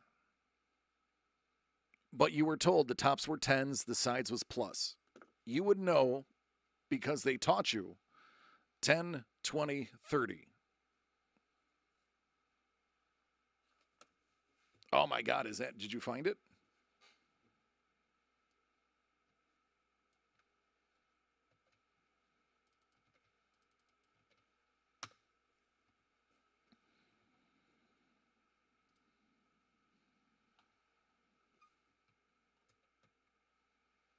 Ha.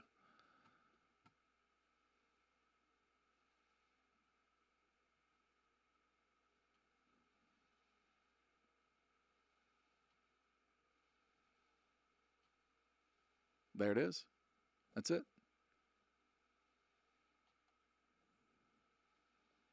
I am so jazzed. Mini computer. That's it. I used to have that memorized, and it looks like October of 1967. Center of the Pedagogy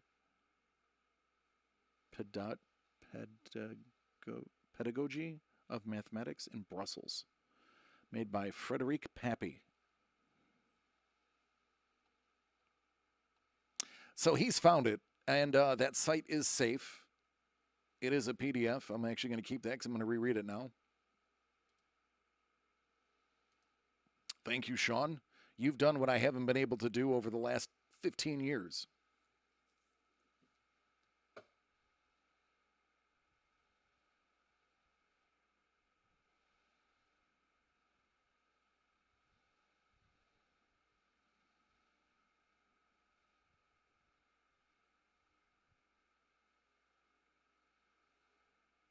Excellent. Thanks for posting on the Discord. So yeah, what you're seeing, and it's funny because I'm skimming through it, and while I'm not 100% accurate, you will see by reading that I am still retaining quite a lot of that knowledge that I shouldn't be. Yeah, that's it. Yeah, if you want your mind blown, read that and then realize I was like 8 years old when they taught that to us. So here's the rub. We were allowed to use this in our math class if you were in AT, because this did not break any cheating rules, because this is an accepted formula for doing math. So only the 12 of us in our grade were equipped with this knowledge. So our early math, we were all aces because we had a mini computer.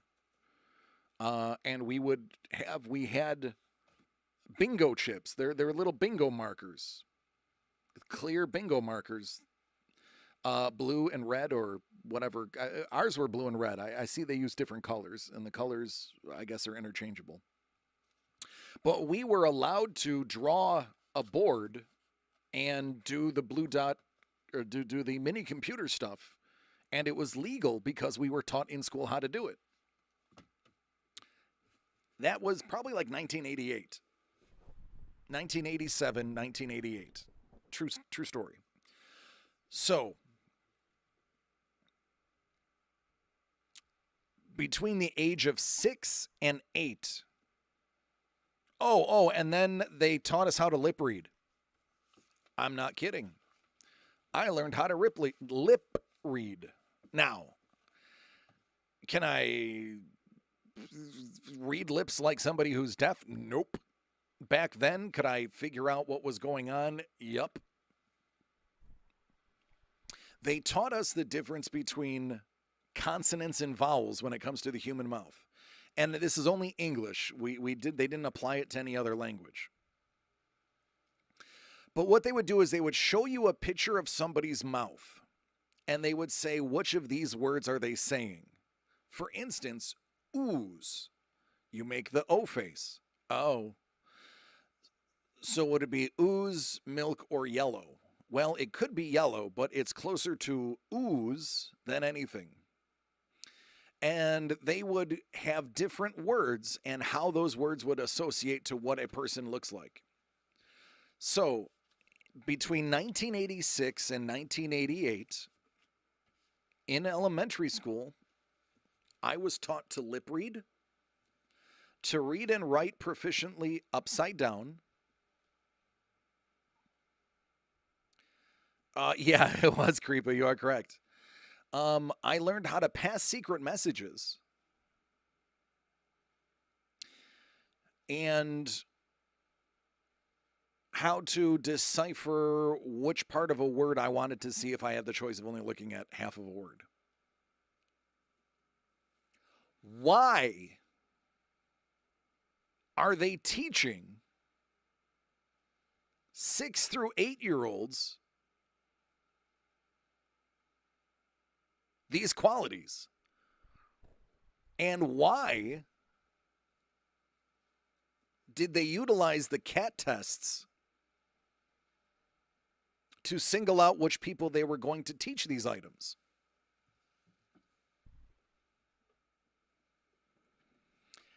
I'm not one for conspiracy theories,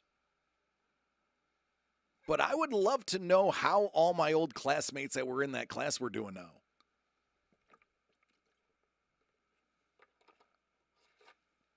In addition to learning these, we participated in something called Invent America. Invent America is a program that was created by the National Patent Office. До свидания, comrade. Breaking the skin off. До свидания. Vodka and ruberdukis. So there was this thing called Invent America. Now this, I was able to find stuff, and I found out it was created by the Patent Office of the United States.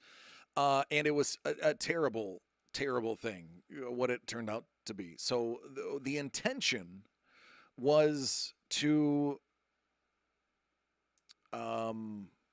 get young brains to create products and invent new inventions, because it was seen that a highly trained professional and a scientist will overthink something and not see the easy answer. And they found bringing a child in to think tanks can allow you to see the easily missed answer. So through that, they did this thing called Invent America. Invent America was where all the students that were participating in these AT classes had to invent something that was never invented before, and not only make a prototype or a pseudo prototype, but a board, like a science fair board explaining what the item is. And then all of the students participating in this would meet up at the mall, and everyone would have a parade of their inventions. Now, the patent office would give anybody who placed in the top three a honorary patent for their item, so that if their item was created within 8 years, the a retro patent would be applied, and the person would have to pay royalties to the student who invented it originally. The reason they had to do that is because in the first few years when it was done, people were just walking in going, oh my God, that's a great idea, creating it, and that was it. The kids got nothing out of it. In 1987, the first place winner of my class, well, he was in my class, happened to be in my class. So they did it by grades. All the third graders, fourth graders, fifth graders, and sixth graders all competed against people their own age. I want to say mine was third grade. I'm almost positive it was third grade. I was Miss Stilson's class, so I'm pretty sure it was third grade. So the first place from all of the third graders in Western New York. Yeah, exactly. Yep. He invented a refrigerator door that was see-through, so that you could see what's in your fridge without opening it, thus saving electricity and energy. I came in second place. I was told I would have been first place, but I had a spelling error in my presentation, and they were forced to dock me because of it. In 1987, I invented a welcome mat for your door that when you stepped on it, the overhead light on your house would turn on, so that you could find your keys, or so that if an intruder was coming, you could just simply stand on the mat and you would be in an illuminated area. My mother created a house that had a working model with a little light bulb and a 9-volt battery that when you touched the welcome mat that I drew on the styrofoam, it would turn on the light bulb. Now, unfortunately, it didn't say to touch it to realize it was a working model. So the teacher said, you need to let people know that they can touch that. So I had to write a note saying, please touch the mat, the mat, and light will turn on. I didn't know how to spell the word touch. I was 7. And I asked the teacher, how do you spell the word touch? And this bastard said, I'm not allowed to tell you. That would be considered helping you with your project.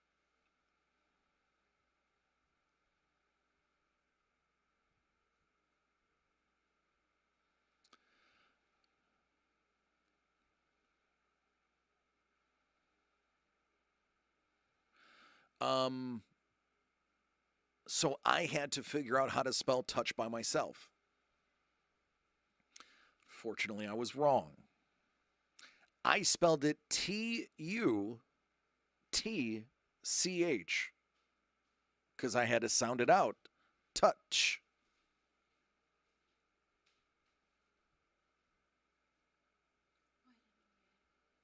Thank you. It's empty. Right?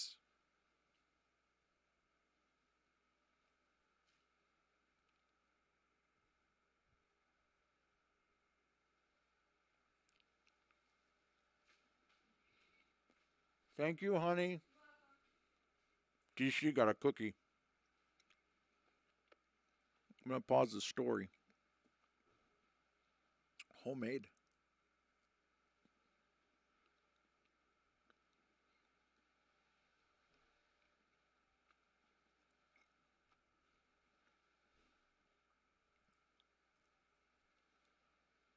Hmm.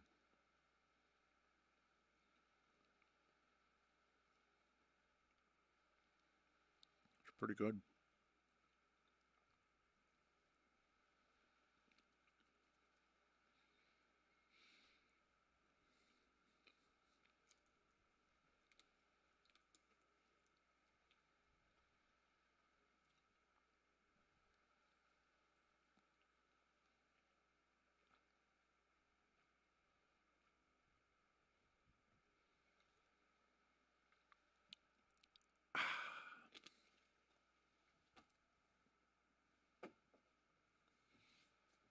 So I wrote on the model, please TUTCH, the welcome mat, and the light will go on. I do it all for the cookie, it's true. Um, I was literally told by my teacher that the judge was going to award me first prize. Oh, I know.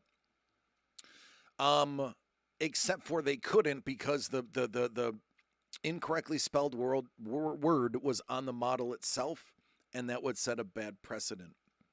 So because this bastardo refused to spell the word touch for me, I missed out on an actual US patent because the first place person got an actual US patent for everything.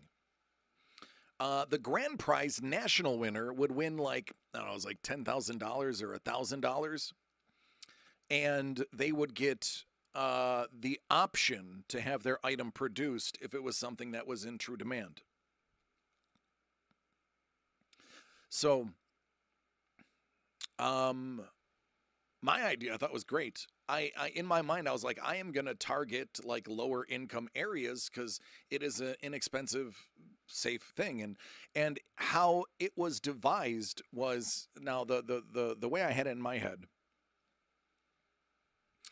was you would step on the pad and the two pieces of metal inside the top part of the because you had to make a base drawing. There was two pieces of metal that were separated by tension. When you stepped on the mat, the metal completed the circuit. It would cause the light to go on above your door, and then when you would step off, the tension of the curved metal would keep it up. Probably could have sold that and made a lot of money if my parents were more motivated to capitalize on me. Um, and the first place person, he got his patent for the clear door, which now they make. And third place was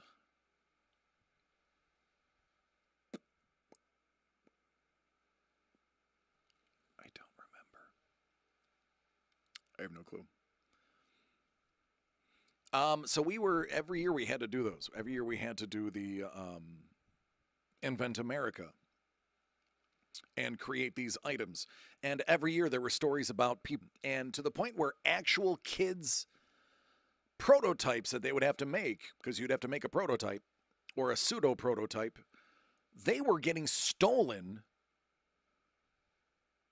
as people were walking by going, oh my God, that's a great idea, and literally stealing the kids' projects. So they stopped it. I think they still do it to some degree, but it's not like what it used to be back in the 80s. So, in summation, and I do have to probably go soon because it's got to be close to 11:30.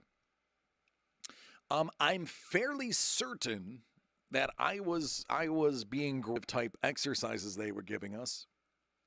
There was some weird grooming going on. Also in 1987, 88, my teacher had a dry erase board, which I thought was odd because they were nowhere else in the world back then, to my knowledge. Preschool. Yeah, that was definitely a thing. So, like I said, I don't do theory. So now I'm very proficient in reading and writing. Up can sit, and if you hold it up high enough, you can see through it on the other side. They taught us how to read it backwards, so that we basically, if you put something in front of us, we could read it. So at 7, I was learning basic espionage tools. And listen, I can't make that up. That's 100% fact. I swear on my son's life. I can't make that up. That actually happened. That was it. Fun stuff.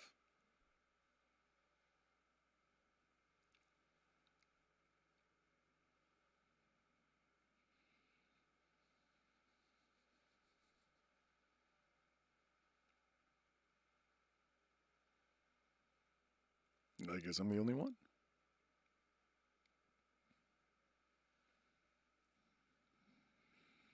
All right, Dan. Like them French fried taters. With that said, I'm going to go. I'm going to end it on that awkward note.